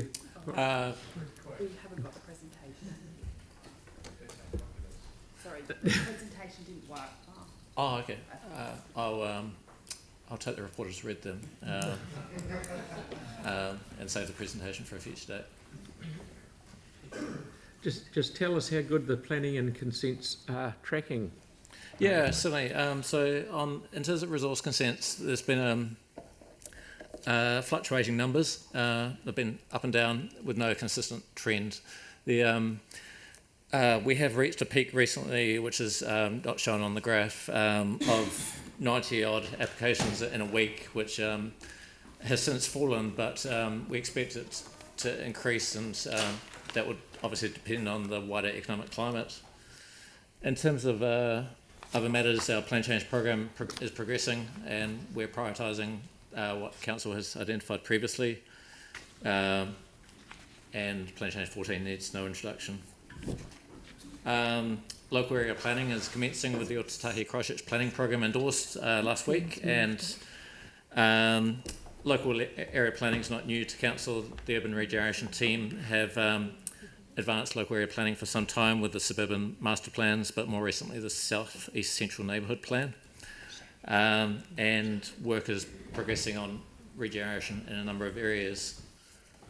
In terms of other updates, urban design, we're continuing to provide quality advice and expertise across projects, both within council but also to applicants, and that's through both the consent process, the plan change process, the urban design panel, and grant funding.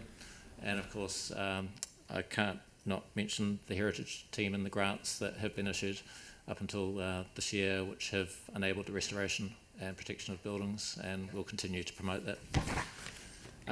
The last slide, which you'll see separately, sets out the key milestones over the next 6 months in terms of reporting to council, and I'll take that as read.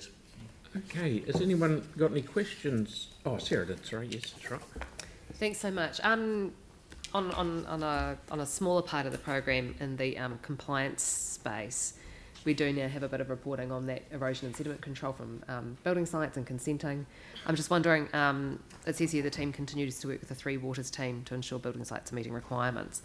If we can start getting a little bit more detail around that, like sort of, you know, the number of visits, how many were compliant, and any action taken as part of the regular reporting, just so we can see what the trends are like.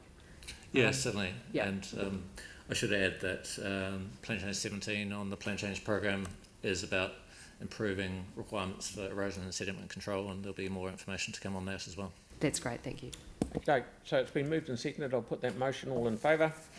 Against? Thank you, that's carried. Now, Stephen, please. Building consents. Update.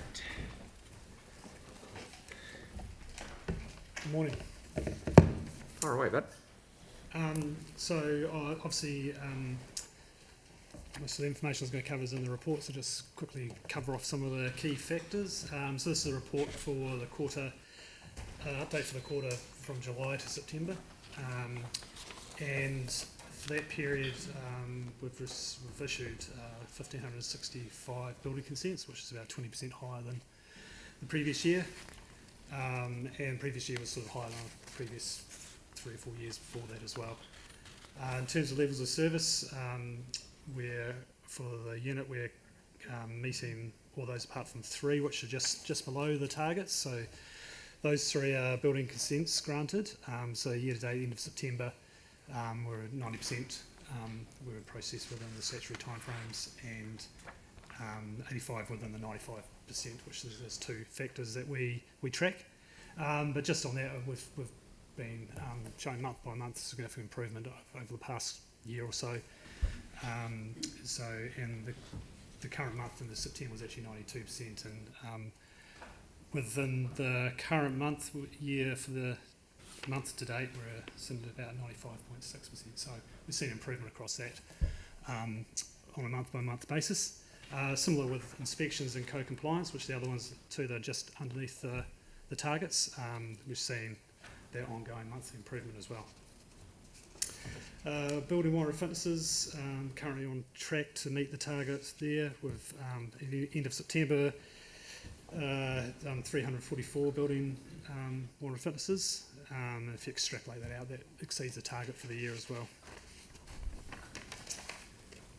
Just an update on earthquake-prone buildings. During July, August, September, we received confirmation that 16 buildings were removed from the register. 7 buildings have been demolished and 9 strengthened. So there's about 536 remaining on that register from an original 1,386. Yeah, so that's some of the main parts. Well, good. Sarah, please. Thanks. I'm just wondering, given the conversation in the national media over the last month or so about code of compliance, what's our failure rate? I mean, we've got the rates here that, you know, how many we issue within times and things, but when someone goes to the assessment? What's the failure rate? Ooh, I'm not sure off the top of my head. Yeah, so- if you could send that through, Yeah, that'd be sure. really interesting. And if there's any changes over time. Yeah. Thanks. Okay. Okay, Yanni, please.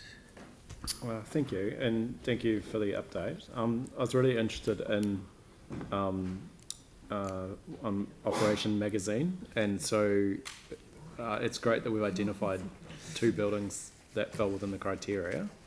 I guess what's concerning is several fire safety issues were identified that required immediate attention, and I was just wondering, have we looked back and learnt as to how that happened, so that going forward, other buildings, if we do have other similar buildings in that state, it doesn't require a tragedy for us to pick it up? Yeah, so we've only got the 2 buildings that were meet the criteria of that boarding house in Christchurch, and that criteria is around being a boarding house, being 3 stories or more in height, and making a sprinkler system. So yeah, there's only the 2, and there we've got those up to the standard required now. So yeah.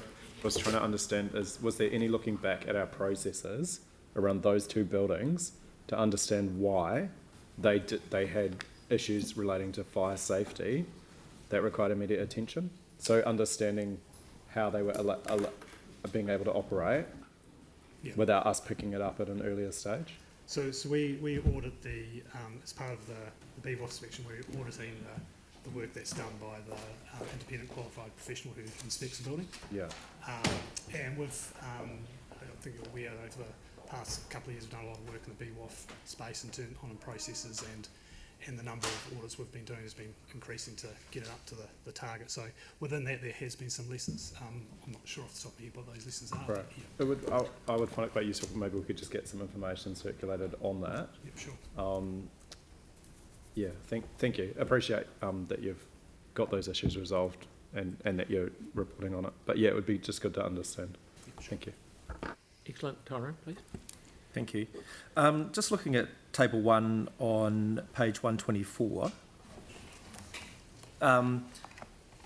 So you grant roughly about in the region of about 5,000 consents per year, and that's been pretty consistent, just over the last 3 years. That's about right, eh? Yes. And so presumably you receive a roughly equivalent amount during the course of a year. I mean, I know that there's a lead time, but it's 5,000 and 5,000 out, maybe, roughly. Would that be a bit fair? Before I ask my next question? Yeah. Cool. So how much, in order to have a 100% hit rate, or very close to, in terms of timeliness, because obviously, it doesn't all come in even, it's not so unfortunately you're constrained because you've got statutory timeframes that you need to, anyway. So what sort of level of increase in capacity would you need to really get your backlog down and reduce the lead time on your on processing times? Yeah. Like a 10% increase? I mean, you're right. The workload isn't coming in the consistent 5,000 divided by 12 sort of rate. Statutory timeframes don't acknowledge that, unfortunately. Yeah, as well as the complexity of them as well. So, yeah, look, we obviously have been looking at our processes and ensuring that. I guess the first point is to get those get their internal efficiencies so that we can get close to the statutory timeframes. And as I said, we've increased over the past 12 months or so from roughly around 56% up into the 90s. So I think at the moment we've probably got the resources about right. As I said, within the residential space for this month we're sitting at about 99%. So we are pretty close to where we need to be. And I think we'll see over the next months we're pretty close to that target. And you've got about a 1 year forward view almost just about, and you make some assumptions and stuff. Yeah, so we do forecasting, based on what we can, what we know and what's happened before, and but obviously the other factors come into it as well. So the forward trajectory might be maybe dipping a little bit, hard to say, but we've sort of, as you can see by those numbers, we've remained reasonably consistently high the last 3 or 4 years. Right. So, yeah. Right. Okay. Thank you. But Stephen, it's all very well to say you've got 5 consents. For example, one of them might take 2 months' work, even though you've got statutory time, depending how well the person has put it in, how big the complex is. It's so many moving parts, isn't it? So Yes, that's right. no, I feel that's good. I guess the spirit of my questions, Your Worship, were that, yeah, you're right, but they, you know, all things being even, like you get some complex and it kind of all evens out over time. But if our consenting team has just enough, a little bit more capacity to reduce the backlog, then we can actually reduce those lead times. So for a very small investment, we might actually be able to increase the performance. But you, Stephen, you're still using outside people to give you headroom when there's a rush of stuff comes in. It's just like a floating. We sparingly use contractors to take out some of those peaks. Yes. Okay. All right. So that's moved. And Kelly, did you? No. No, we've done it too. You're miles away. You're miles away. It's been moved and seconded, so I'll put that motion. All those in favour? Aye. Against? Thank you. That's carried. Right. Up to number 13. Quarterly governance report. Sean and Matt, happy to move it? Sam's happy to move it. Sarah's happy to second it, or question? Question?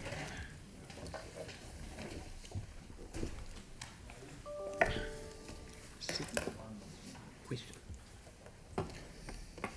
Good morning. We'll take the report as read, but we'll just, this is going to be the first of a quarterly report. We'll just make some brief comments. The primary purpose of the report is to report back to you on key governance activities and compliance with statutory obligations the Council has. A couple of key things that we'd like to highlight from the report is that there's been some good gains around efficiency and transparency. In terms of transparency, you may have noted in the report that we've gone, when we think about the opening up of the informal sessions, our information sessions and workshops, we've gone from the same quarter last year of none of them happening in public to 78%, so that's in line with the recommendations from the Ombudsman's report last year. Another key one too is that around efficiency, with changes to reporting templates and the way information is structured for you, we've seen a reduction in the need or the volume of reports, the actions that come from meetings. And a good metric that backs that up is the fact that we've had far fewer reports that are left to lie on the table and can be resolved at the point of consideration. So those are good results, we think, for the Council. I'll move to Sean with some comments. Thank you. One of our key drivers and ongoing is to increase transparency wherever we can, and we continue to look for opportunities to do that, and it's also a key focus this year. Just one, I suppose, highlight from us is the continued increase in Legoima requests. This continues to grow, and this is a workload shared across the organisation, not just the official information team. We have grown from about 1,000 requests 2 years ago. We're tracking for about 1,500 requests this year, but we have dropped our response time down from 13 days to about 8.6 days year to date. That was key info I wanted to get across. And my last point is the data that's extrapolated from our Info Council system actually points to the Council being a statutory compliant, effective and efficient governance and decision making body, and the facts back that up. As this is the first report too, we're very happy to answer any questions and take any feedback in terms of future reports as to information you'd like to see or see different. We've got 3 questions. Sarah, then Mel, then Yanni. Thanks so much. Really cool to see this report. I like the information that's in it. It's really useful. So I don't want to detract from that by asking, stuff that's not there. But on the 5th of November, the Office of the Auditor General, so rather than the Ombudsman's Office, there was a report tabled in Parliament that looked at Council's response to climate change, and the governance was one section that they expressed some concern about when it came to Christchurch City Council. And I'm just wondering if some sort of response is going to be put together on that at some point. Just what happens to that report, and how do we address the concerns that are raised within it? Councillor Templeton, that's probably outside the scope of this report, and I'd probably need to get some advice on that and get back to you. Yeah, thanks. So that's just arrived in, it's being reviewed, and we are going to look at it at the ELT level as well. So Sorry, I can't hear. Sorry. Yeah. That report, I think it arrived about a fortnight ago. Yeah, 5th of November. It's gone to the relevant units to look at it, and it's going to be actually looked at ELT too. And it may be something we either address this triennial or suggest for the new triennial. Yeah, there should be, but there's things even within the current structure that can be enhanced, even if we didn't change structures. Yes, one of the governance focuses the fact that we have a portfolio lead as opposed to a committee, I think was one of the debates that we've discussed. Yeah, I thought I thought it'd been mentioned a few months ago that we were going to relook that, but yeah, but there are other ways. I think it says that we could potentially enhance within the current structure. So, yeah. Mel? That table with the metrics, does that include all meetings, like community board meetings and council meetings? Is that all? Yes, that's correct. Yes. Right.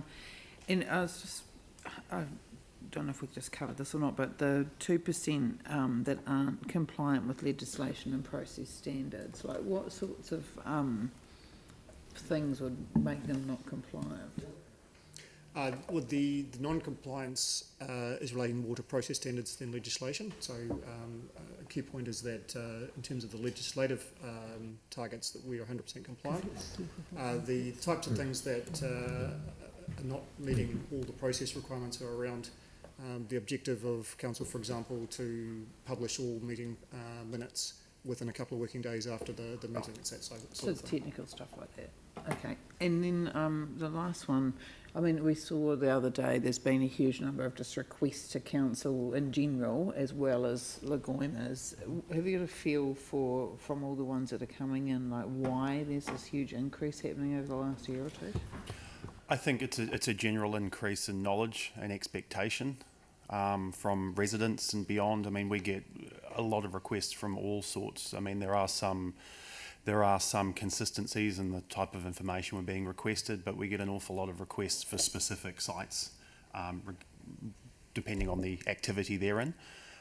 So a lot more information is being requested these days. So would you say that that means possibly that the people are more interested in what council's doing and more sort of we're engaging with them more, which means that there's a flow on of more questions? I think to a degree, and people are becoming a lot more aware. They can request this information, and you know, 99. Well, I don't have the exact stats, but the vast majority of the time they'll get it. Yeah, on request. Okay, thanks you, Melanie. Yanni? Thanks. Thanks for the report. Really good to get it. I was wondering if there was any reflection on, obviously there were concerns when we made the decision to open up the briefings, and is there any reflection on if any of those concerns have become apparent, or, you know, in hindsight, was it something that's worked really well? Do you mean sort of opening like workshops and holding them in public? Yeah. I mean, now it's brought a lot more sort of process to it, so we actually put a lens over it a bit more formally. So if something does need to be discussed in a public excluded session, it's a bit more robust around that. And no, I think generally they're running well. People are starting to follow them a bit more and sort of get a better understanding of how things are developed. Yeah. Do you have a sense of, and sorry, there's lots of information in the report and I may have missed it, but do you have a sense of how many deputations or people are attending meetings, both of council and community board, or briefings, or sorry, information sessions? Not that I can give a response to today, but if that's useful, we can include that in future reporting. Right. Yeah. Okay. Cool. Thanks. With myself, Mark, please. Thank you. I'm just looking at on section 4.2, actions is a table there, and it shows actions coming out of community board meetings. And I'm just wondering if there's a correlation there with the fact that we can no longer raise actions out of our information exchange at our meetings. We used to be able to do that as community board members, but we can no longer do that. We've been instructed not to. So just wondering if there's any correlation there with the numbers being significantly different year on year. What I can comment on that is that it makes up part of the reason, but the number that was raised via the elected members information exchange section was approximately about 8% of the overall total, so it's not the full amount. It's a part of it, but not the full amount. Right. Yep.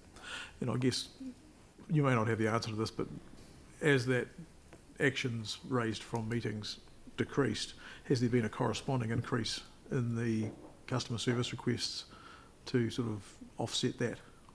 I'm picking there probably would be. I don't have that information.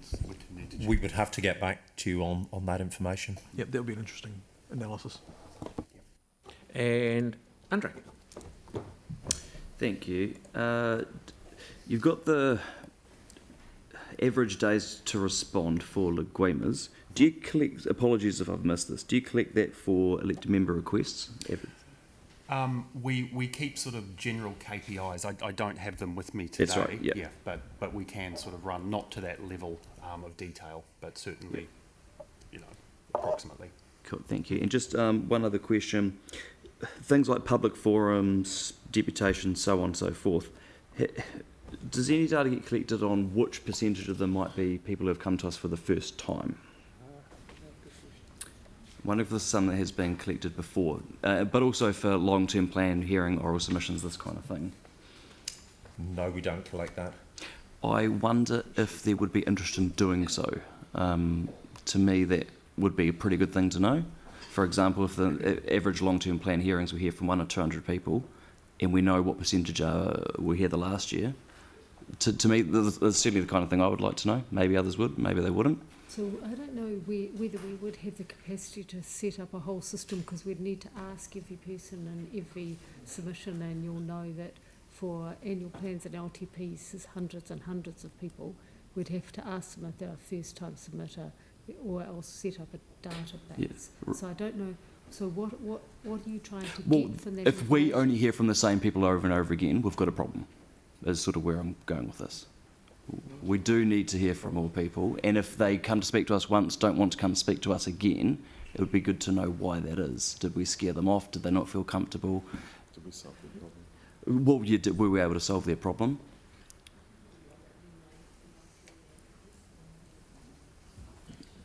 I guess the question is what we have captured thus far, and if we're not capturing anything, and there's no interest in capturing anything along those lines, One at a that's time, all. Andre, keep then going. that's all good too. Yeah. Look at that. Okay, so Celeste, what's next? No interest, all good. Oh yeah, I think I'm supportive of that in principle, bearing in mind that it would have to be done in a sensible way. And I just had a question whether that could be done when we book people in, is just a question. Next, all good. Tara? Then we'll get on. Just looking at 3.8 in the table there, I mean, on one level it's great to be the champ consistently,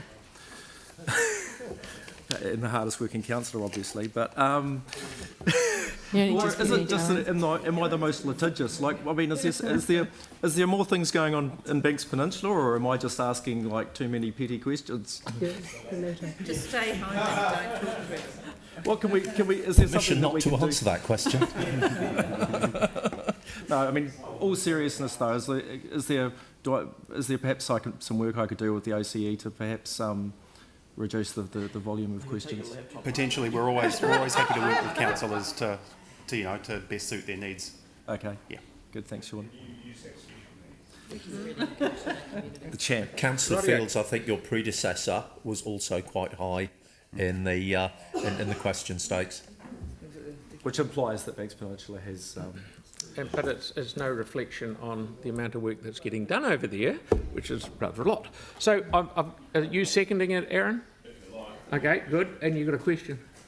Yeah, just on your Leguimas, I see that we answered more than we requested. So do we preempt some? That'll be open requests from the previous month or so. So they'll roll over. It's always a bit of a rolling.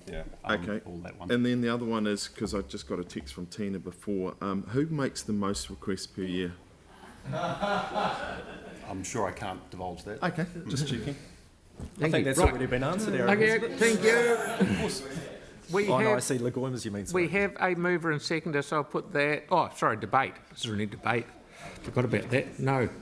Right, I'll put that motion. All those in favour? Aye. Against? Thank you, that's carried. So now we're down to Ellie, resource recovery, number 14. Waiting patiently there.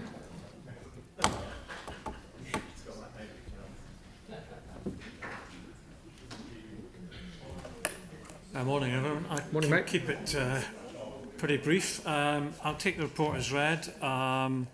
Obviously, this is the first format of this report we've given to you, so I'm happy to take questions and or any feedback on the information that we've provided, if you'd like to see it in a different form, or if there's other items that you would like to see reported. So yeah, just over to you for questions. Okay, we have a question from Mark, and then me. Thank you. I was wanting to point to the organics processing facility that's currently in the consent stages out in Hornby. I was just wondering if you could perhaps give a more in-depth update to the council as to where that's at the moment in regards to its progress. Yep.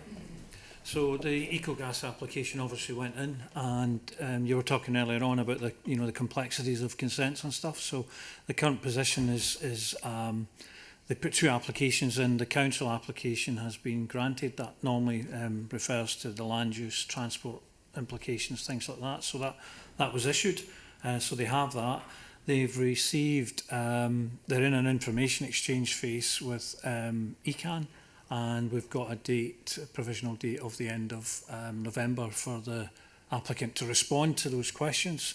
There's nothing untoward about that. It's basically an information gathering exercise. So obviously ECAN have the consent assessed, they call on any relevant expertise or external advice that they need, and then they go back to the applicant with any questions just for clarity. So that's the stage we're at. So our anticipation on a project timeline is that they've got until February next year before we would see the project timeline start to shift out. So at this moment we don't anticipate any change in the project deliverables. The applicant has started to, or EcoGas have started to work towards the construction process, and they're starting to put tenders out for civils and stuff. There'll be different packages for construction. So they're obviously continuing with parallel work streams as well. So that probably summarises where EcoGas is at. At Hornby, at Bromley, we had the latest community group meeting last night. So obviously the community is keen to see the project keep going, be on track, and then for us to exit the site as anticipated in December 26. Just to sort of follow up on that, I'd heard a noise from another source that potentially the resource consent was on hold due to a landowner's non-approval or something, which I thought was a bit unusual. Is there any noise around anything like that? Yeah, my understanding of that is it's just a technical matter between the parties. There's nothing untoward about it. It's basically a relationship, transactional relationship between EcoGas, the previous property owner, and just getting that paperwork aligned so that it satisfies the requirements for ECAN. So we don't anticipate that being an issue, and I think that will be addressed with the information exchange towards the end of this month. And I guess one last question. Through our meetings we have on a regular basis, you've mentioned that you've got a technical advisory group involved with EcoGas. Can you enlighten us on that? Yeah, we do. We've followed a similar format to what Auckland Council did when they built the plant in Reparoa. So we have a technical advisory group. So parties to that are obviously EcoGas, they're technical advisors, and we are there as council, as staff, and we've got technical advice. We're actually using Becca. So effectively what happens is the design is broken down into component parts. They come to the technical advisory group for critique and assessment, and we basically, the purpose of that exercise is to add value to the design and just make sure that any potential contingency or any improvements are considered now rather than retrospectively in response to an issue. So we're trying to just get the design to the best level it can be before it's actually constructed. Thank you. Pauline? Thank you. Just on page 147, when you talk about the packaging forum commencing this trial to divert plastic and metal lids from the landfill. And I know there's quite a few community centres around St Albans area and Richmond that are doing this, probably around Christchurch as well, I'm not sure. Where do they go? Do we pick them up from there, or what happens to them? Yeah, so the packaging forum run a couple of schemes. They've got the soft plastic one at the supermarkets predominantly, and they've got this bottle and cap programme. So effectively they've got a recycler, they return that. So they run the collection system, the supplying of the boxes. Yeah. What they've said to us is we've approached them and said, do you want to make this more widespread? But they've said at the moment, can we just trial it and prove the concept effectively? So they've got a number of sites around the country, and then once they're confident in their logistics and their end market, then they'll lift the scale. Yeah, but where do they go to? They'll go, well, there's various plastic manufacturers. The material is recyclable. Yeah. The problem it was causing was in the material recovery facilities. It was jamming in equipment and causing blockages and stuff. So there's a number of recyclers both onshore and offshore that can take that material. Okay, and then later on you talk about, you know, the feedback from the public was wanting more education programs to support, you know, waste reduction. Do we support these community groups and centres that are actually running these collection points? Do we support them with education programs? We do. The education programme covers one part of council deals with the schools and you know, wetland restoration, all that sort of, you know, the activity-based stuff for the education side. But we've got an extensive programme for the public. A lot of it is slanted towards them engaging with the systems we provide in the right manner to reduce the potential for contamination. But we also have programmes that promote all the schemes that encourage reduction, and a lot of that information is on the council website. There's more we could do, but again, it's trying to work out what that involvement could be with those groups. So we've just employed a new waste minimisation advisor, so we're kind of changing the approach that that person will take, so that they are more connected to the things that we're seeing within the service delivery, but also the needs in the community as well. So we're more tailoring the education programmes to what the problems actually are out there. Yeah, it needs people, doesn't it? It's a bit like cleaning up our stormwater. We've got to stop the pollution at source, and same with the recycling. And one more question, if I may, on page 153 we talk about the closed landfills. So we're using consultants to investigate improving water quality in Bexley, lake slope stabilisation in Onuku, and rock review Dunbarry's Bay, and also contamination of water in Horseshoe Lake. So do we not have the skills in-house to do that work, or is it a specialised short-term kind of project? Do we need consultants for that? Yeah, we've got some internal skill sets. So we've got the technical services department can help us once we know what the project might be or the physical construction work, so they can help us on that side. We've got some skill set and advice we could draw from the likes of the Three Waters team, you know, because they're obviously involved in that. But generally, the type of work that's been done is the production of the plan or the report that then would go to ECAN to be assessed as fit for purpose. So that's where we'll bring in the technical expertise. So there's a sort of it's not coming directly from us, it's coming from a recognised expert, if you like. So we're not using consultants to do the everyday stuff. That's a lot of that's done by our team. Grant is effectively the main contact there that will physically manage the landfill portfolio, and then he'll call on the relevant expertise as and when he needs it. But we do need to use external consultants to a limited extent to give us technical advice. Okay, thank you. I'm happy to move it, by the way. Yeah, Sarah, please.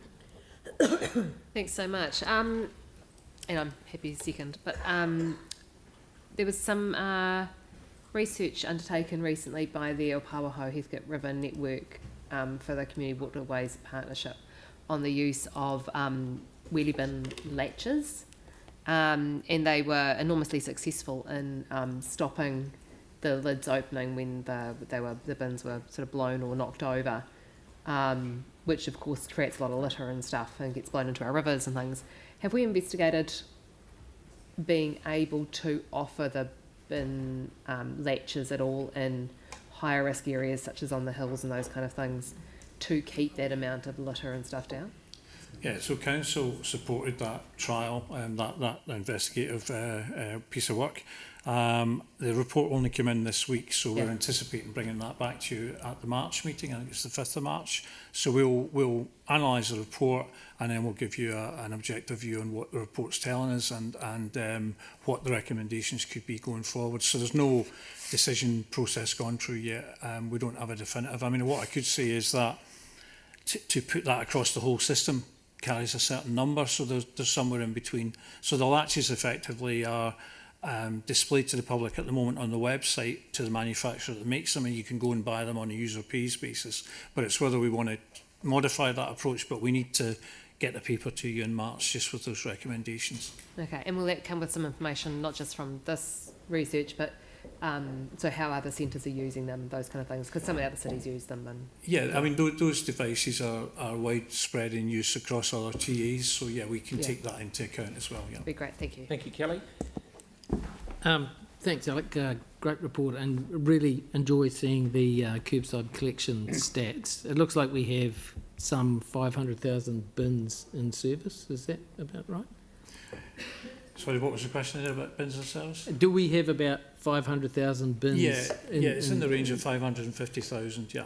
Yeah, so do you have any idea how much those clips Sarah was talking about is? Because this has come up. Yeah, they range, if you buy them individually, it can be around $15. If you buy them on mass bulk, you can drive the price down to as low as maybe $3. So, you know, the more you buy, the cheaper they become, but that's still, you know, potentially $1.5 million across the system. Yeah. So yeah, that's the thing we've just got to watch. So there'll be different ways to achieve the same outcome. You've also got to, we've got to reveal to you the extent the survey covered and what was the scale of people that it took into account. Yeah. So it's in principle, yes, the latches can be made more readily available, but we just need to give you the relevant advice as to the consequence of that. Yeah. So just again around the bin stats, I mean, a huge number of collections made, but only a few missed. So when a bin is missed, does that number, say for red bins, 407 were, 315 were missed in September. Is that reported to us, or is there some sort of tracking system that tells us we missed a bin? Yeah, yes. Or the contractor. There's a couple of things happen. The trucks are capable of taking a photograph as they go past a certain address. Oh, okay. So in theory, if it was obvious what the address was, then they could see we were there at 10 o'clock, the bin wasn't out, and we moved on. Wow. It does get more complicated where you come to multiple units where there could be 5 or 6 bins coming down the one sideline, but there is a system there to, if you like, identify to us and to the management and the contractor side where the truck was at any given time and what the streetscape looked like. Yeah. But we do receive follow-up calls from the public. Yeah. So they're probably tracking around about 3,000 or 4,000 a month of all tickets that come into the system, and you know, probably about somewhere about half of them are probably related to missed bins or damaged bins. Yeah. So they're the two main components. But there's a list of about 30 different events that could occur that the public might report to us. But missed bins and damaged bins are probably the two highest occurring themes. Yeah, and just to be clear, because I've had a few queries about this, when a bin goes missing, people have to report it to us within 48 hours, otherwise they are required to pay a fee. Just in terms, so who actually owns the bins? Do we own the bins, or do the... So at this moment in time, the bins are owned and supplied by the contractor. We have a buyback mechanism at the end of the contract. Yeah. In terms of responsibility, we assign the bin to the property. So if you move from the property, the bin should stay. So really, the individual responsibilities placed on the occupant of that property at the given time to put the bin out and take it back. Yeah, we might take the rest of this offline, but thank you. Yeah. The Appreciate 48-hour thing was changed in the waste bylaw. It used to be 24 hours. But yeah, we're aware of the ongoing conversation, so happy to continue Thank you, that. Kelly. Yeah. Aaron? Yeah, I just got a question around page 153, the closed landfills. It's great that we're replanting, but is that plastic plant covers we're using? I think it's I'd be right in saying it's the corflute material, you know, the same sort of stuff that the signage is made for the for Right. sale signs. So, because when you get storms and that, some of the stuff blows away and ends up in the waterways. Is it biodegradable? I doubt it is. I don't think so, no. Because I thought we switched, when I raised this a few years ago, to cardboard. Did that not work? I can find out from the technical division as to what material it is and if that's been taken into consideration, but the material there looks like standard corflute. Cool. Mark, please. Thank you. Just picking up on the recycling on page 149, where it mentions that glass is sent to for recycling. Can you remind us, is that sent to actual glass recycling, or is that still sent to the roading contractors for putting in roads? So the current system is, there's two systems within that are influenced by, or under council's influence. One is the glass that comes out of the material recovery facility is screen graded, sized, and then it's sent to the roading sector, and it becomes a substitute aggregate. And then we're also working with a private company on a sort of separate source, so the public can actually separate the colour of the bottles and jars at the transfer station. And that second scheme produces about 500 tonnes a year, and the other scheme produces between 7,500 and 8,000 tonnes a year. And is there any ability for us as a council to move towards curbside separation? And we've actually got a request for information out just now on the GET system, and really what we're trying to do there is get the market to contribute to the thinking on what the future of glass would look like, and whether it was glass out, glass in, separated, mix in a bin, all the different. So that closes on the 4th of December. And that'll help inform our thinking for the future procurement. Okay, thank you, Alec. We're going to be here all day. I'm sorry, Jan, we're not going to let that question. If you want to put it through the OC, that'd be good. We have a move and seconder. Yep. Oh, no debate. All those in favour? Aye. Against? Thank you, that's carried. I've got to get out of here at 1:30. Right. So Now, we may want to not keep Helen waiting any longer and go into PX. okay, shall we do that? Yeah. Okay, we'll rip into PX because poor Helen's been waiting down here very patiently. So I'll move to go into PX. Tim will second it. All those in favour? Aye. Against? That's carried. So we're now in PX.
Okay, welcome back everyone. Let's, do we need to say anything for the public to listen to, Kelly? No, I think it's all there in the report. Okay, no worries. So first question was, Sarah? Thanks so much for this. Now, given that the, I'm just looking at the public agenda, given that there are some potential challenges moving to a new site, and that we've spent a lot of time and money over the years trying to get this working, but also on the other side, the developability of the land for housing around Carrs Road. Is there another option which looks at changing the rules around Carrs Road so that, and consenting so that development can happen? So whether it's worth, you know, building a more extensive bund and noise protections at Carrs Road, rather than a lot of additional money trying to shift. So a lot of the Awatea site around Carrs Reserve has been developed since the plan change, with mitigation like bunds and so on. There's a couple of remaining bits which are going to be very challenging, and I think if the Cart Club stays where it is, potentially we would probably look at trying to change the zoning of that area and look at a different type of use other than residential, so maybe industrial, light industrial or something that could perhaps proceed. Okay, but the not details still to come once. Okay, but there is a potential to still use that land for some purpose, should the car club not move. Yeah, because has there been any analysis done of the potential to, you know, the benefit cost ratio of, for example, type thing, of leaving it there, spending some extra money on mitigation versus moving? Certainly the mitigation is probably gone as far as it can go. Okay. But it would probably require change of zoning to enable some further development, but we haven't done a cost benefit analysis of that. Okay, thanks. Andre. Thank you. So there's money on budget, and the guts for I understand would have been collected from DCs. There's been a small amount collected in DCs. It's from memory about 355,000 pounds. Yeah. Okay, so that 4.5 million, only a tiny fraction is actually from DCs.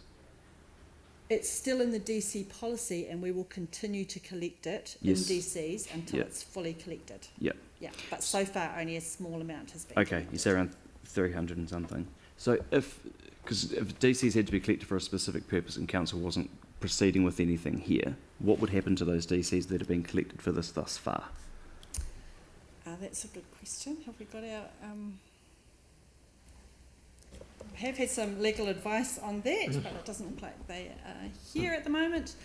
I can probably add to that if you collect them for a certain project and you don't go ahead with that project, it's essentially discontinued, you have to repay those DCs to who you collected them from. And we have had to do that in the past. Okay. Yes, there is a risk of that, but we have... our legal team have reviewed this, and I'm just going to pull up the legal section to get the wording right. And they're of the opinion that we can still apply the DCs to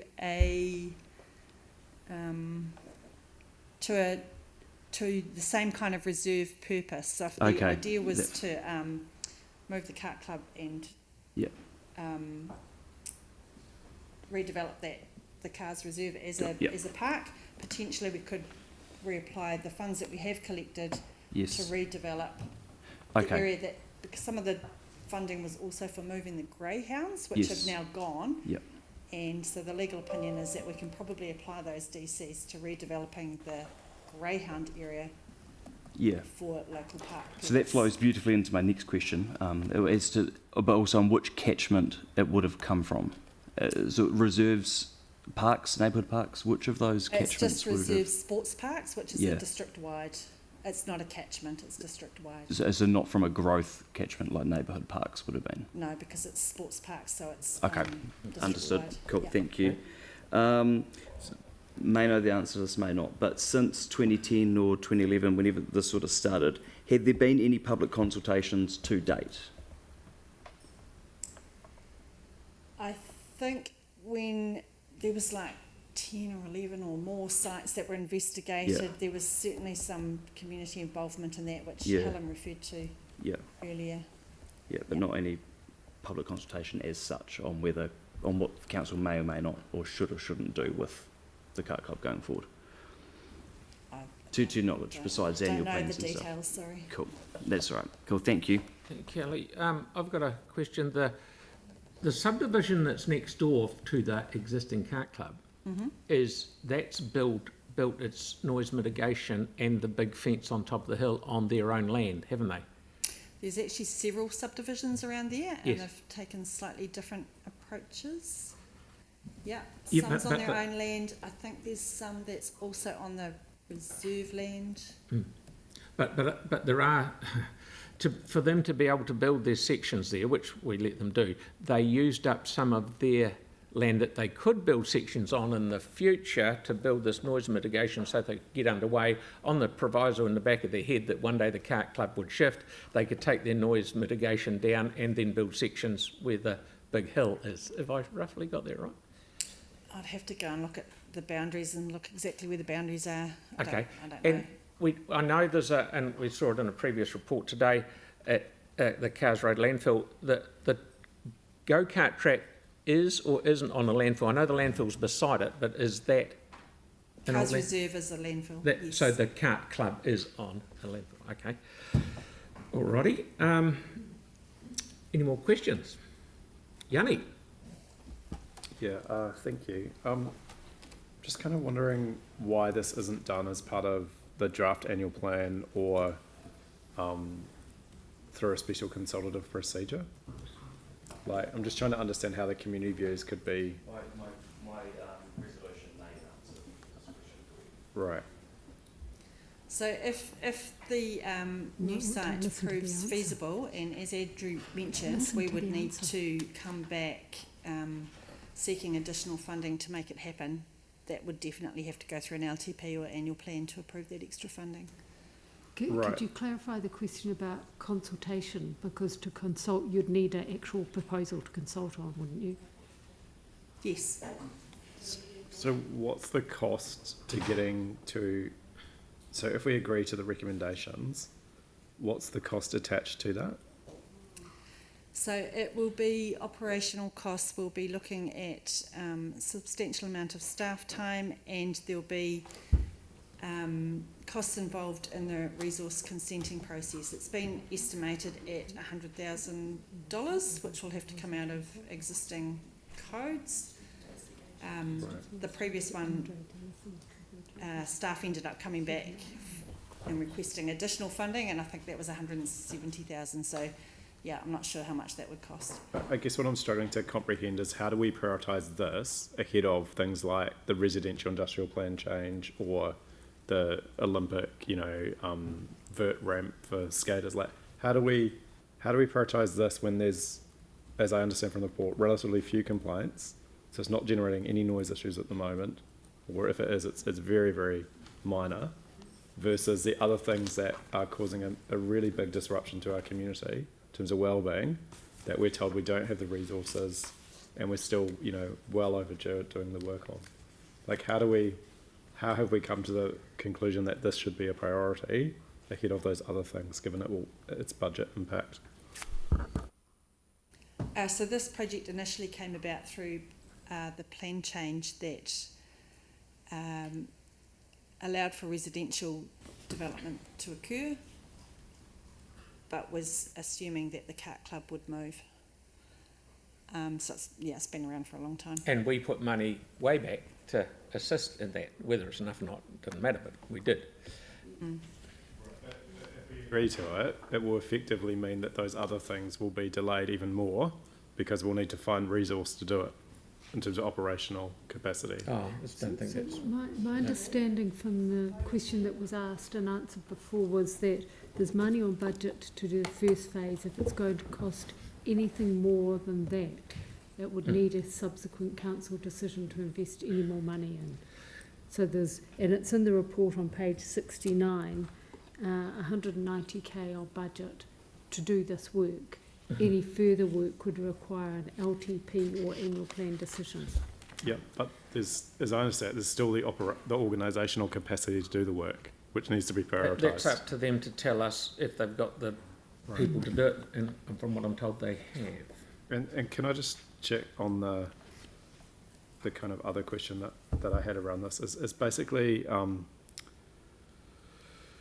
is there any legal requirement around the existing potential residential development? Like, is there an agreement that we would do X as part of the rezoning, or is it just fully within our discretion?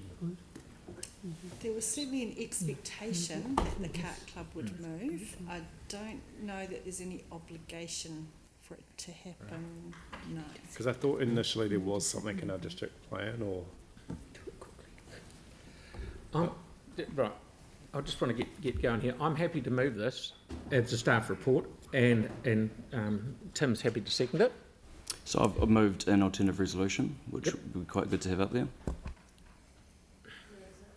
And I also had a question of staff. Okay, so we have Andre question. Oh, sorry, Yanni, have you finished? Yeah. Thank you, Andre. So you mentioned that you have to have a proposal before you can consult, but council can consult on anything, any time, to get a view of the public on a concepts, ideas, whatever it might be. So why would we need a proposal to do any form of consultation? I'm not sure what we would be consulting on. The future of the Cart Club and potential use of the land. Council could consult on it any time. It wouldn't need an actual proposal. Councillors, I'll just point out you could do that, but you'll be consulting on something that you cannot do until 2055. Because the Cart Club has a legal right to stay there until 2054. Sorry, you're consulting on whether council pursues looking at alternative sites. You can still consult on doing that or not. As opposed to the use of Cars Road. Yeah. So you how you've got it there is you're consulting on the future of Cars Road Reserve Cart Club. That's right. So happy to be whatever wording is needed. Until 55 on that. Well, sorry. Okay, future meaning coming years, not after 2054. Yeah, that's not what's written here. Yeah. Oh, happy to word it however. And potential alternative uses of the land, that would only be if the Cart Club gave up their lease. Well, that's right. So if the land could potentially be used for something else. Only if they gave up their lease. If it is moved, that's if they right. gave up their lease. Yeah, my point here is that we should be getting a steer from the community before deciding to pursue alternative options or ruling it out altogether, because that's not something that's happened over these years. And there's $4.5 million in the budget, and the public have never really been asked what they think about moving it in the first place. This has been, correct me if I'm wrong, Kelly, this has been going on for far too long. Yeah. As long as I can remember, Yeah, as long as I've been here. It's a bloody nightmare. Some clever person signed up a lease, which is fair enough. They would have done it in the right for the right reasons way back in the day. There was talk of relocating them out to Maclean's Island once upon a time. I do know that the contractor that had the land got sick of waiting, and he filled it in because he could fill it back in. He could backfill it with material, so he did. So that option vanished out the window.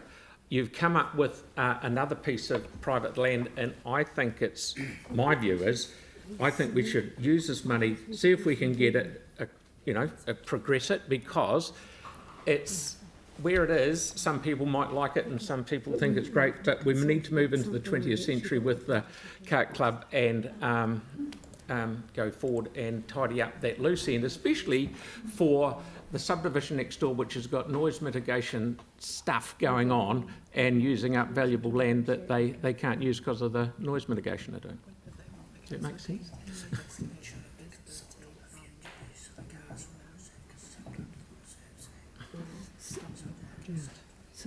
So for your resolution to work, we just would need to reword it.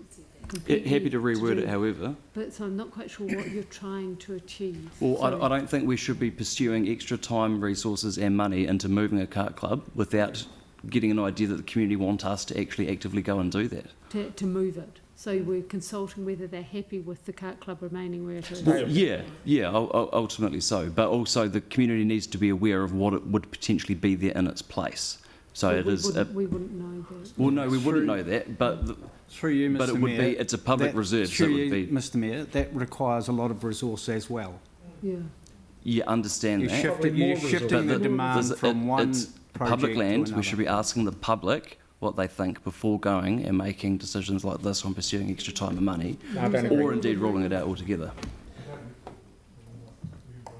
As Andrew, sort of semi-debate going on here, as Andrew has said, it will cost a lot more money, time and effort to do exactly what Andre's suggesting as far as consultation and time and as you, did you say 2055 or 45?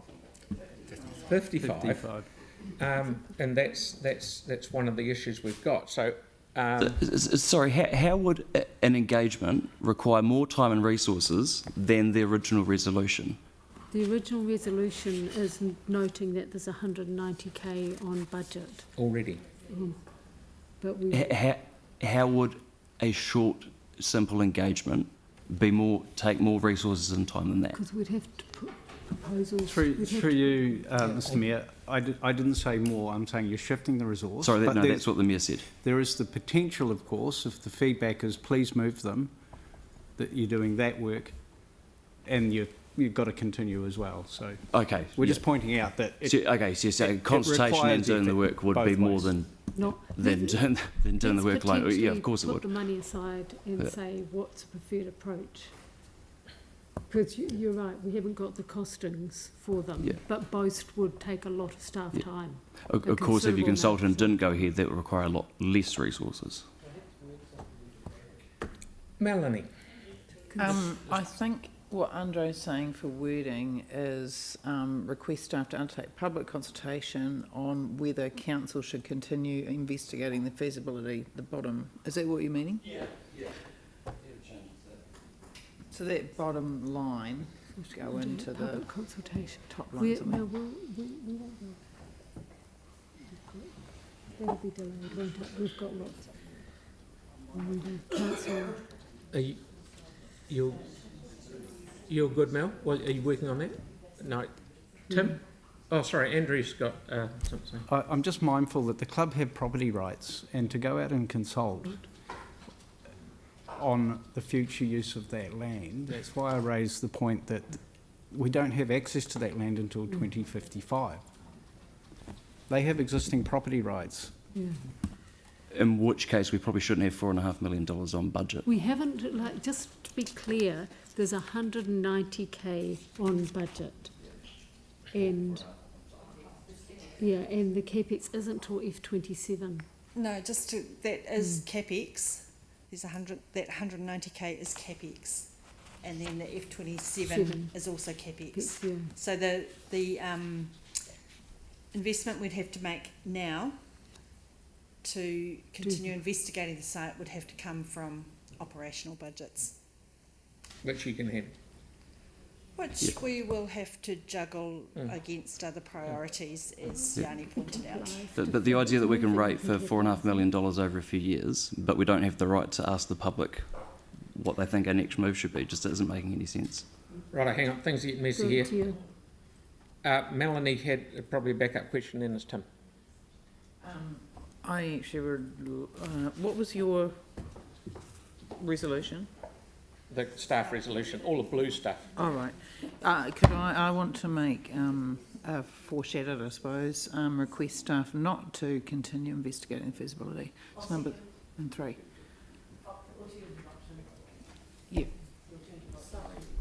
So Well- just changing 3 to request staff not to continue. So you add not to. Or not. Or to discontinue. Yeah, whatever, something like that. Okay, so why would you want to do that? Because there's a lot of risk with doing it. People over there have been waiting probably 10 or 15 years, Kelly, to get this bloody disaster sorted out one way or another, and we've pushed it down the road so long. Here is an opportunity to go to a piece of private land, which the staff have been working maybe with, and just spend, I shouldn't say just, spend $190,000 to see if it's viable, and if it works, it could be the best thing that ever happened. And to say that what are we going to do with the land when it's finished, when it's a rubbish dump, I'd say it's going to be closed landfill. It'll have a bit of soil put over the top of it and have trees planted, and that's the end of it. We won't be able to sell it for residential or anything like that. It's just a bit of almost worthless land. We wish we never owned it. So we need to be just tidy up this loose end. We owe it to the community down there, and for the sake of $190,000, which is on budget, to do this, I think it's sensible, and see if we get an outcome. It might well come back, but I think it's worth the risk. So just to be clear, In debate, can we restore order to this? I've got Tim next, and then Vic.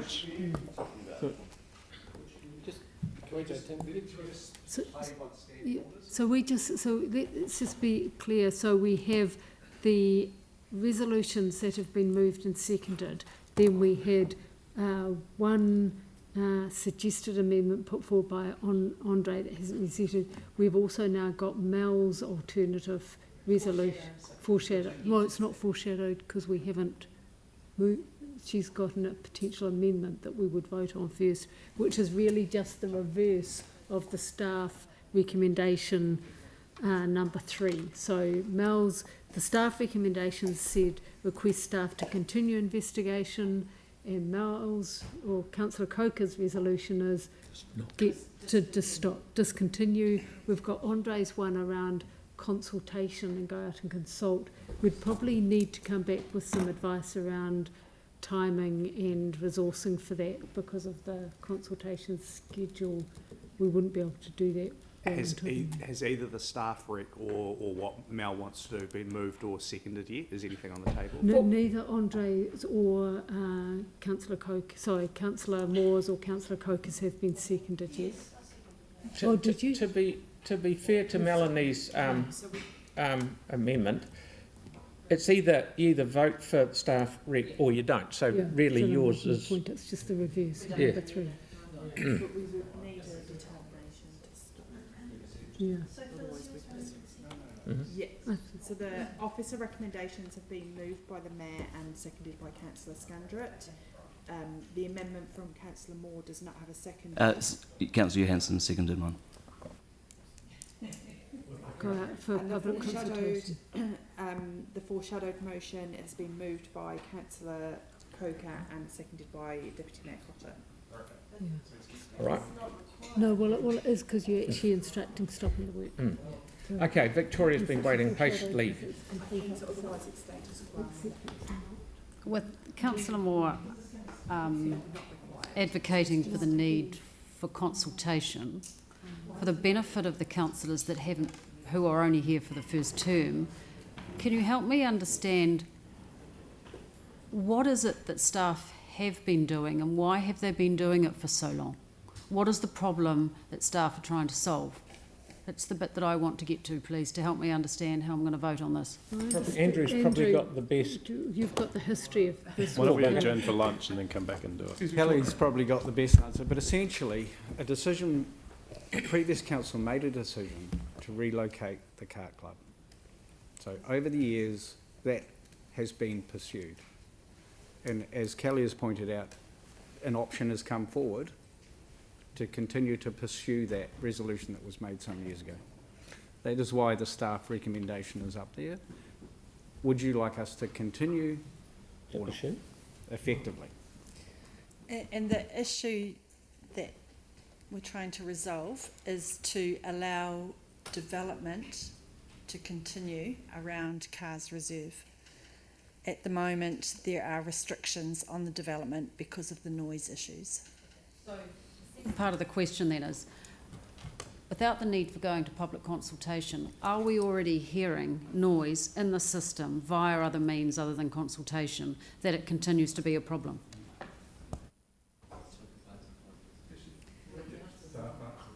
Could staff answer the question? Yes, there are developers who would like to develop their site and they currently can't, probably won't be able to get resource consent, although a large number of them have been able to. There are a couple that will still be facing some significant challenges to get their development consented. The information I was wanting to find out about is whether there are complaints about the noise from out there, and there is still noise and a request to move the kart club. So that's public, as you're asking for public noise complaints? Yes. Yeah, so I've got that in the report. We have had very few in the last few years. But there was a lot. Years. You need to answer. Just let staff answer the question. Is it? Yeah, there's only been 2 in the last 5 years of public complaints about the noise.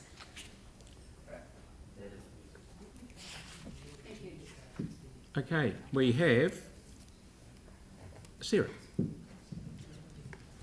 Thanks so much. Well, we've got some money on budget now for the this investigation phase, and we've got some money on budget for the actual relocation itself. We're likely to need additional funding for the relocation itself. What do we expect the total to be, and would all of it end up being covered by development contributions? And if so, how long, how much of it is development contributions funded and how much is ratepayer funded?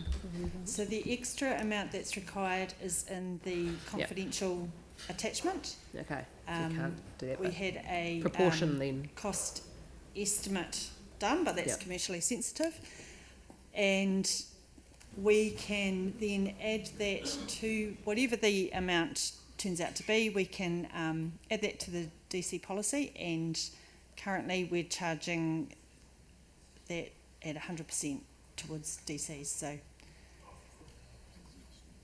yeah, 100% towards DCs, or does the whole project end up being funded by DCs? Yes. Yeah. Okay. Yeah. So we can increase the budget, and it'll mean we have to increase the amount of DCs collected. Okay. So effectively, ratepayers do it, and it gets paid back by DCs over time as that's all collected. Oh, correct. Okay.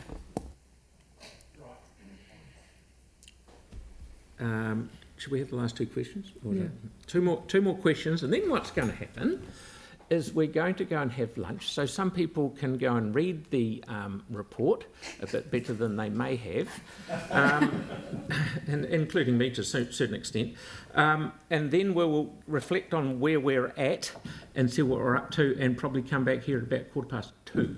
So we've got 2 more questions. Yours done. Mark? Thank you, and this might be a really obvious thing that I just haven't read and found in the report myself. Have we spoken to the kart club and confirmed their continued desire to be relocated? Absolutely. They've been part of this, and they think it's an ideal option to relocate. Very good. Thank you. Thank you. All right, so we will come back at 2:15. Thank you very much.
in the report, and the staff recommendation. It's been moved by the Mayor and seconded by Councillor Scandrett. We have a foreshadowed amendment that was moved by Councillor Coker and seconded by Councillor Cotter, and now Councillor Moore has added to that, the agreement of that. So that's the one at the bottom. So if the staff one loses, then we'd move on to the second one. Okay. Do we want to do the debate? I suppose we do. Okay, well, does anyone want to do some debate? Marcus. Thank you. Having spoken personally to a senior member of the Kart Club, I think what we heard from staff earlier, that the Kart Club are still on board and want to look at this relocation option. I think we owe it to them to continue through this process and try and find them a place for relocation. This has been going on for probably longer than most of us have been around the table. I think possibly Yanni might have been here when it started. Maybe Tim or Aaron, but it's been a long time. Yeah, so we need to move on with this. We need to, get on to the investigation and see if this can be a viable option to go forward with, and try and give the community and the developers. I mean, sure, as Councillor Moore's intimating, the community may not be all that objectionable to it being there, but if you look at the developers that are being held up, not being able to develop this site, I think we owe it to them as well to go through with the decision that was made many years ago to look at moving this on. During the break, I also reached out to local community board member for Hallswell, Debbie Mora, and she is well versed in this history, and she is right behind this resolution today to press on and investigate this and see if we can't get this landed. So let's make this decision as a council to progress this forward and see if we can't get this resolved once and for all. Wrong button. I've got to make sure I turn the speaker off from time to time. Anyone else like to have any? Yanni, please. Yeah, thank you. I'm supportive of the amendment to consult on this. I think one of the important things is to recognise that this will lead to a significant expectation of both funding and of resource from council. And I just ask councillors to read page 67, 4.16. The final sentence in that paragraph. The resulting development can be seen in the aerial photo below, and much of the benefit expected from relocating the Kart Club has already been realised. So when I'm thinking about 2 complaints over 5 years for noise, and I represent communities that would at least have almost 2 complaints an hour if they rang every time noise was offensive for them, and that would be hundreds, if not thousands, of complaints in the same time period over the types of activity that ruins people's quality of life, and yet we're struggling to get resources to address the plan change. We're tardy in responding to formal council resolutions that we have to get a report back on doing something constructive on that.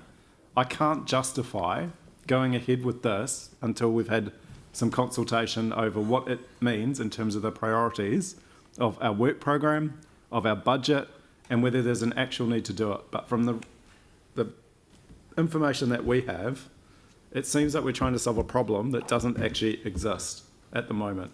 And it seems like, in my view, there would be far greater priorities we have as a city that we need to address that are actually causing problems and harm to communities that we are failing to address in a timely manner. So I think the compromise solution is to go out and engage before we commit any further resource to this. So I'll support the amendment that's being put. I just thought it was important to debate once.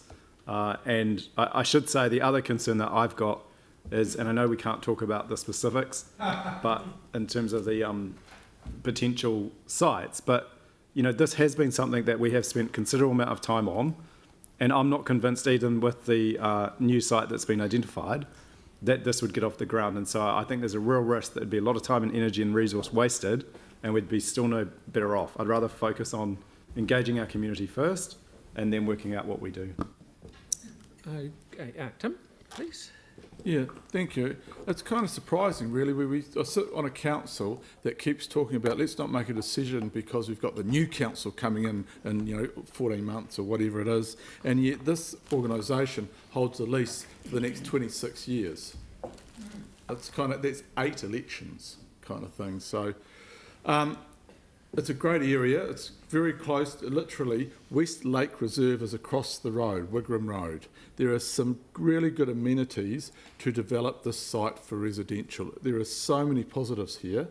We have just had a briefing yesterday with regards to looking at where development can be for this city, and this seems a really, really good opportunity, keeping in mind that this has been a debate for 15 years or so. So imagine how much staff time, energy and money have been put into this to go nowhere. We now have an option to go somewhere. Let's take it. So as I've seconded it, I do support the substantive. Okay, Andre. Thank you. Yeah, I do know a thing or two about the area. I grew up in Westlake, and when my dad built there, he would have never considered moving in and then complaining about the go-kart noise. The complaints I've had in 5 years doing this job, mowing roads, footpaths a lot, I cannot recall actually a single complaint about the noise from this club. I've had more noise complaints about the toots from the miniature railway at Halswell Domain, a grand total of 1. The closest area would be Copper Ridge. Halswell Junction Road is louder than the go-kart club because it is 24 hours noise, not just a few hours a week. Officially, council's received 2 noise complaints in 5 years. That would make it one of the most least complained issues about in Halswell, but the one with actually the most money being thrown at it. There's $4.5 million in the long-term plan. That's an outdated estimate from years ago, so it could end up being, double that, more to move it, who knows. There's more money in the budget for moving a kart club than there is upgrading intersections in a growth area. Apparently we couldn't afford to asphalt Halswell Junction Road, but we do have millions and millions for this. Even though it doesn't generate bugger all complaints, no one seems to be asking for it. I regularly get feedback all the time on where council should be prioritising its spending, as I imagine you do as well. This doesn't appear to be consistent with that feedback. We should be going and consulting before investing a whole lot more time and money on this issue. There was a poll in the Halls community group a couple of years ago, 884 responses.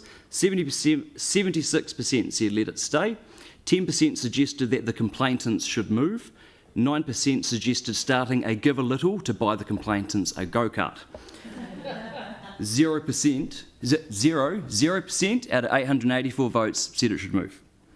We should be consulting before making drastic decisions on this here today. We should be consulting before we go and invest more time and resources.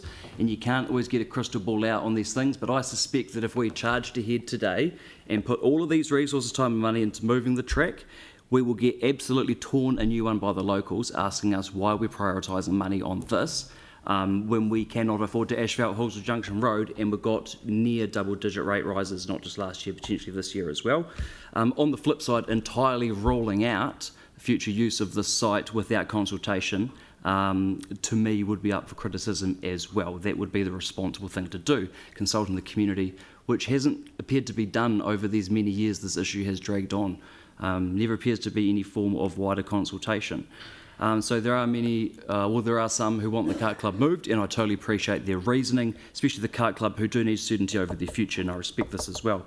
But what I would say to them is I do need the backing of my community before investing millions of dollars into certain projects. That is my job, that is all of our job, and I'm certainly not prepared to spend $190,000 over the next few months investigating something that the community are not asking us to do. They're not. I would hope you feel the same way. If you don't, I trust you'll vote accordingly. Anyone else? Aaron? Just the lineup there. Number 3, request staff to continue investigating the feasibility of relocating the kart club from Cars Road. So a deal was done way back in Yanni's, actually probably about halfway through his time, but it was done to relocate the club. So a lot of people in the area were told that, so led down a particular path by the council that then some would seek to change, and that is that is fine because of the lack of complaints on noise. But the investigating, that may come back, because it's investigating, may come back and say, no, it is not viable, feasible to go put it there, or a consent might fall over or not go through, and then we may end up just staying on there anyway. So doing the investigation work, I don't see as being that big a issue, because it's investigating the feasibility of relocating, which the club themselves, which were led down that path, are strongly in favour of. But it may stay there because this investigation might come back and tell us that no, actually, you are better off staying where you are. That will be the better outcome for all involved. So let's get all the evidence on the table and then make our decision further down the road once the investigation's finished on moving or staying there. And that may include a consultation later on as well. Okay, thank you, Aaron. Anyone else? Sarah? Thanks to staff for all their work on this. I know over a very long period of time in the recent work. I'll be supporting the foreshadow motion that Councillor Coke has put forward with Councillor Moore's amendment for the engagement. And I refer to the report in this one, the alternative option. Acknowledge that relocation is impractical and discontinue the club relocation project. Accept that there is no cost-effective relocation option available and cancel the project and budget. The development contributions already collected can go towards redeveloping the former Greyhound site as a local community park, and the Kart Club will continue to operate at Cars Reserve until its lease expires in 2054. The Kart Club will get some certainty about their future on their current site, allowing them to make decisions about investing in their existing facilities until their lease expires.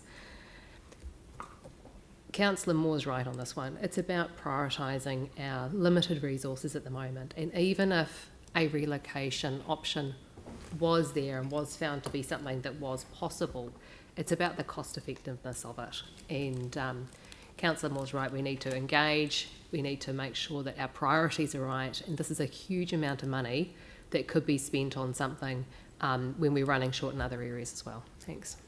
Okay. Anyone else? I'll just throw five. No one else. I've got 5 bobs within. An older council than us, than any of us almost, had a resolution that they'd shift the Kart Club. The Kart Club were happy.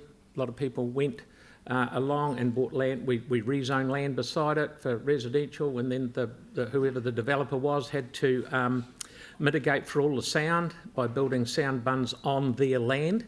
And I'm sure they want to probably one day finish their subdivision and put more houses there, like out in the, as we said, as Councillor Scandrett said, to fill the area up with more residents. But we have investigated options in the past. That once upon a time there was looking to go out somewhere by Arana Park. That, because we took so long and we didn't really get there, that option fell over. So 15 years of investigating this. This is just another, I shouldn't say just another investigation. Staff have been working on this for a lifetime. So this is just another step in the investigation. And as Aaron said, it could well go away, do the investigation and come back and say, that's not going to work. But if we don't look at these things, we'll never know. We can just have our head in the sand and never do anything. So with that, nothing else, I'll put the staff recommendation, which is all the blue stuff there at the top. Sorry, okay, got it. It's a foreshadow. It's foreshadow. Okay, so everyone's on the right track. That one up there. So all those in favour of the staff recommendation, not resolution, say aye. Aye. Against? Aye. Division.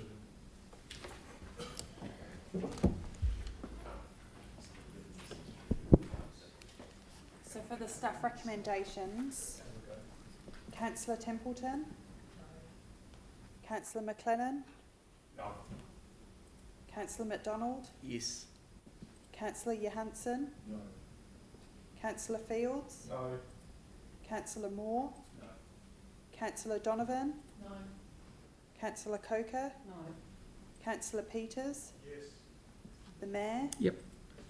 Councillor Scandrett? Yes. Councillor Barber? Yes. Councillor Kewen? Yes. Councillor Goff? Yes. Councillor Henstock? Yes. Deputy Mayor Cotter? No. 1, 2, 3, 4, 5, 6, 7, 8 for 1, 2, 3, 4, 5, 6, 7, 8 against. Status quo. The resolution that was on the papers from 2015 then, I guess, which was...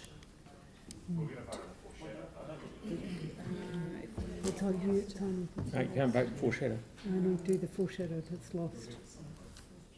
Or if John's already started needing to proceed.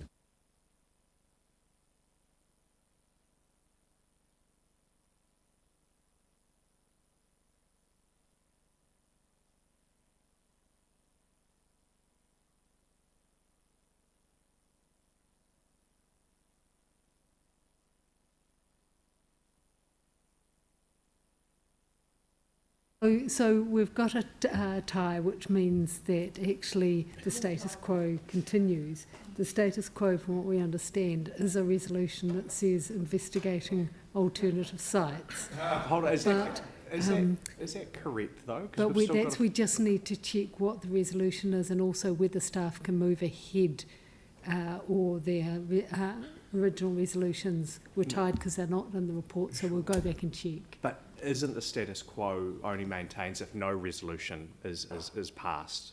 We still have a foreshadow to address. The foreshadowed motion only is put up if the motion's lost. So we don't have a lost motion. It's not lost. So what do we do? Why don't we move on and we'll just... Okay. So we'll just check out, and we may need to come back with a subsequent paper at a future meeting. So shall we move into Yeah. sustainability number? Can't see it. 6. Okay. Now,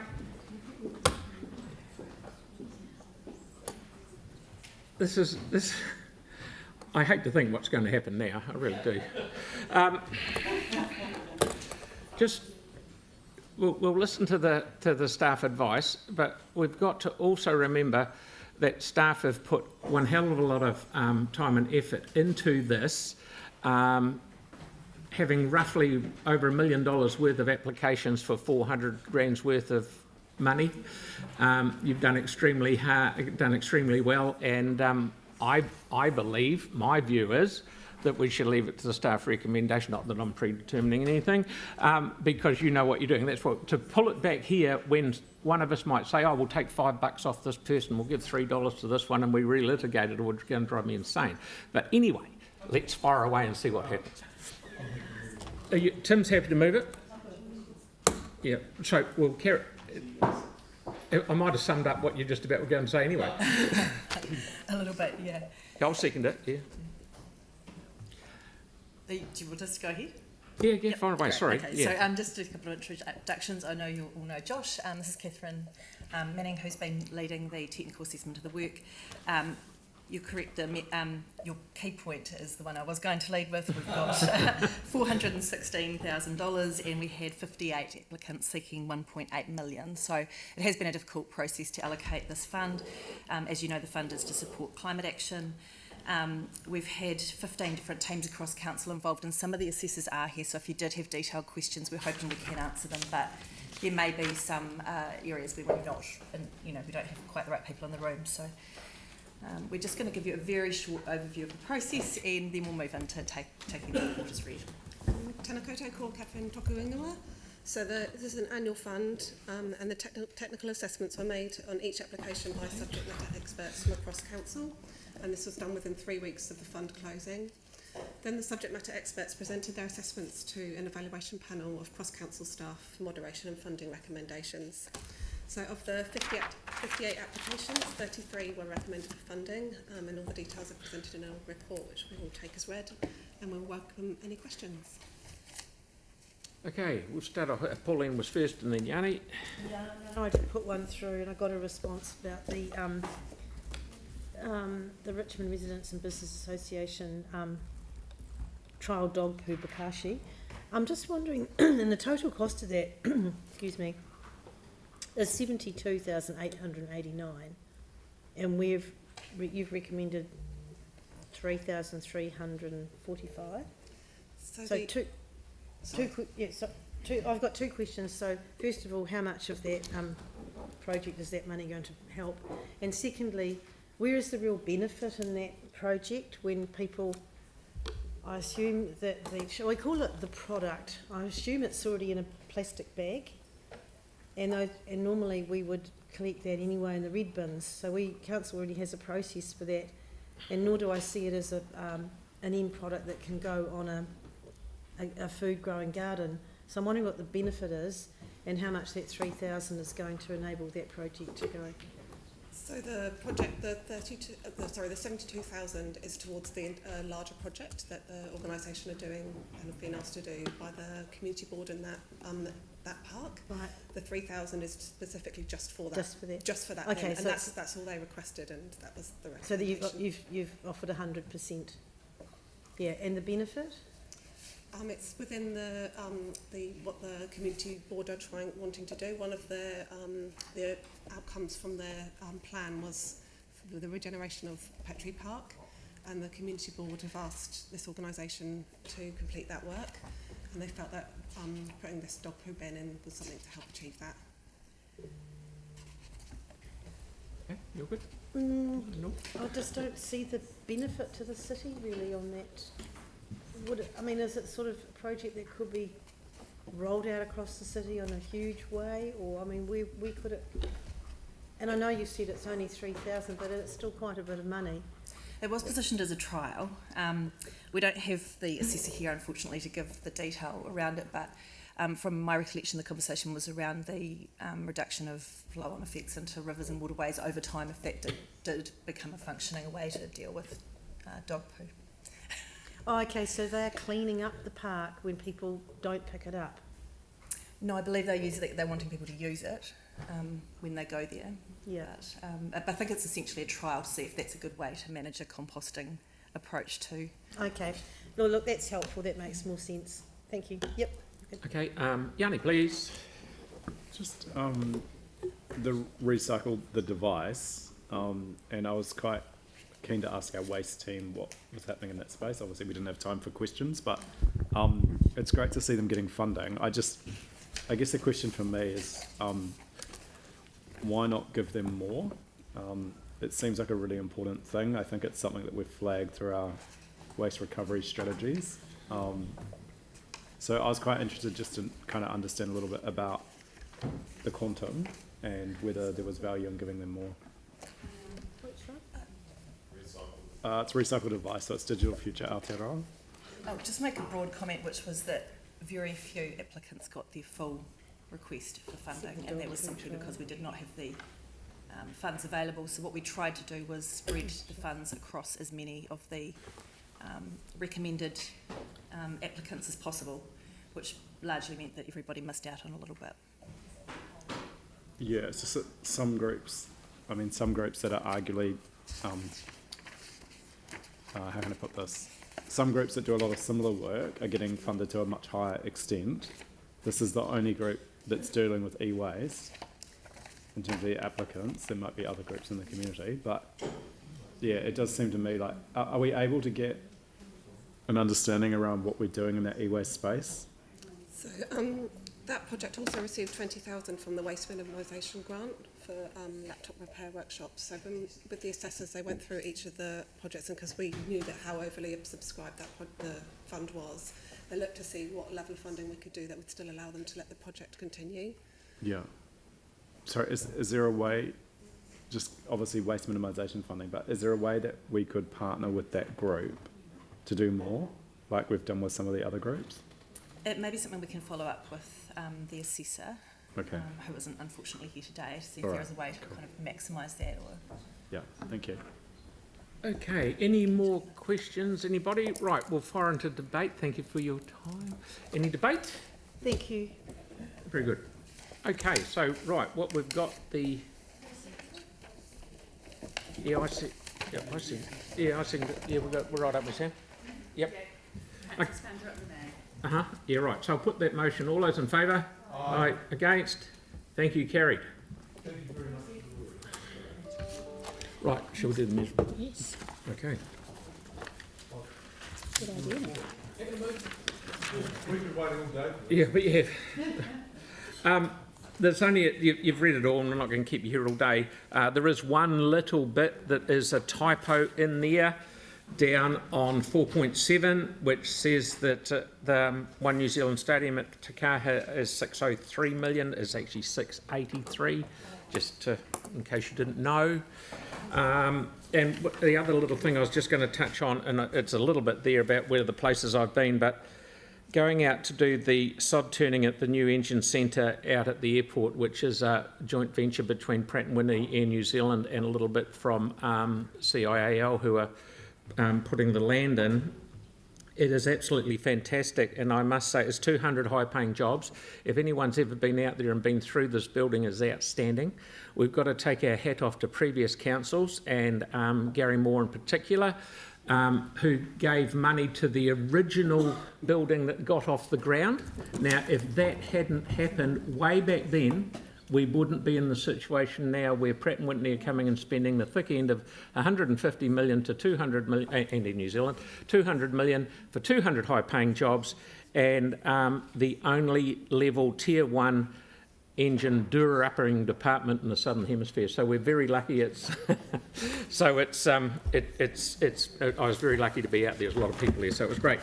And the only other thing is, Mel, do you want to talk about the Rose of Tiroli?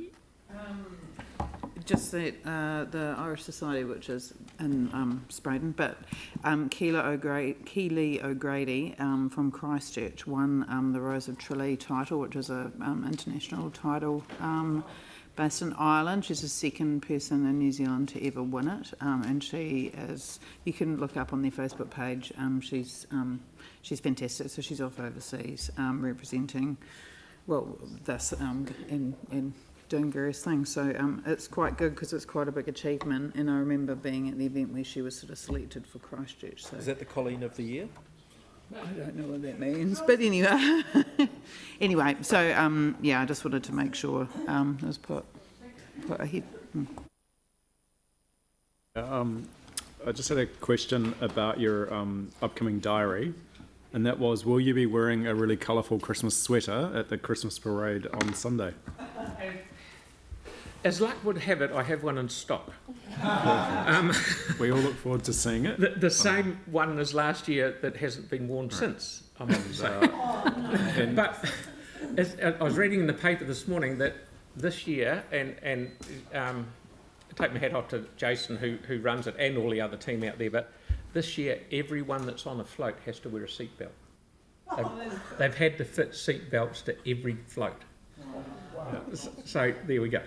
And as someone that went last year, actually they're doing a really amazing job with transport as well and free buses. Yes. And so it's really cool for people to be able to get there easier than everyone driving, which is great. Absolutely, because last year it was a bit tight getting cars in, and that was a wee bit up and down. So please use one of the free buses. So where do they run from? They went from the exchange. Look on the exchange website. No, we live stream, so I think it's really good to get the information out there for Good point. But thanks to our staff too for working. Absolutely. The work that's gone into this, and it's straight after, and the weather's going to be great, and it's straight after AMP show last week, so it's, and all the vendors are still there, so it's good. Aaron, did you have a question? Yeah, around the seatbelt one, if it was a street parade, I'd understand, but you don't have to wear a seatbelt on private land? Good call. As you'd know from your years of digging and not wearing a seatbelt in the paddock. Can't possibly comment. Yeah, no, fair comment. But it is what it is. If it was the street parade, that would make sense. Well, but it's a huge expense, and like my colleague next to me just called it woke nonsense, I believe was his quote. Timothy. Just quickly, and I just can't resist it. Does anyone see the irony that you can hop on a bus and travel without a seatbelt, but on a private land, I mean, it's... Anyway, moving right along. So I've obviously moved it, and Pauline seconded it. All those in favour? Against? Thank you, carried. Right, so Mary's just, before we do the karakia, we got done PX, don't we? We actually never came out of PX. Yes, we did. We did. Okay. Before we do the karakia, Mary's just got an update on where we are at with Cars Road. So we have a issue with Cars Road, and just referring to standing orders around looking for a resolution when that we haven't resolved the issue under discussion. Just clarifying, we have a series of resolutions about relocation of the kart club, but today you haven't supported the option for relocation that was put forward. So we still have resolutions about finding a relocation option, but the one that's put forward today was rejected. Staff think that's the only option, so we are going to come back with some subsequent advice around going forward, which gives you a chance to make a decision and an informed decision. So we will try and get some advice back before Christmas about next steps, because otherwise we're in a no-win situation. Vacuum.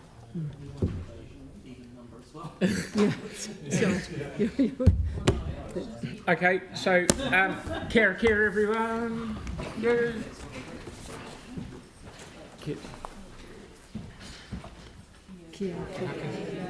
Tapu, kia watea, ti ara, ki turiki, kia watea ai, ki turiki, whakata ai, hobi, turiki, ai. Thank you very much, everybody.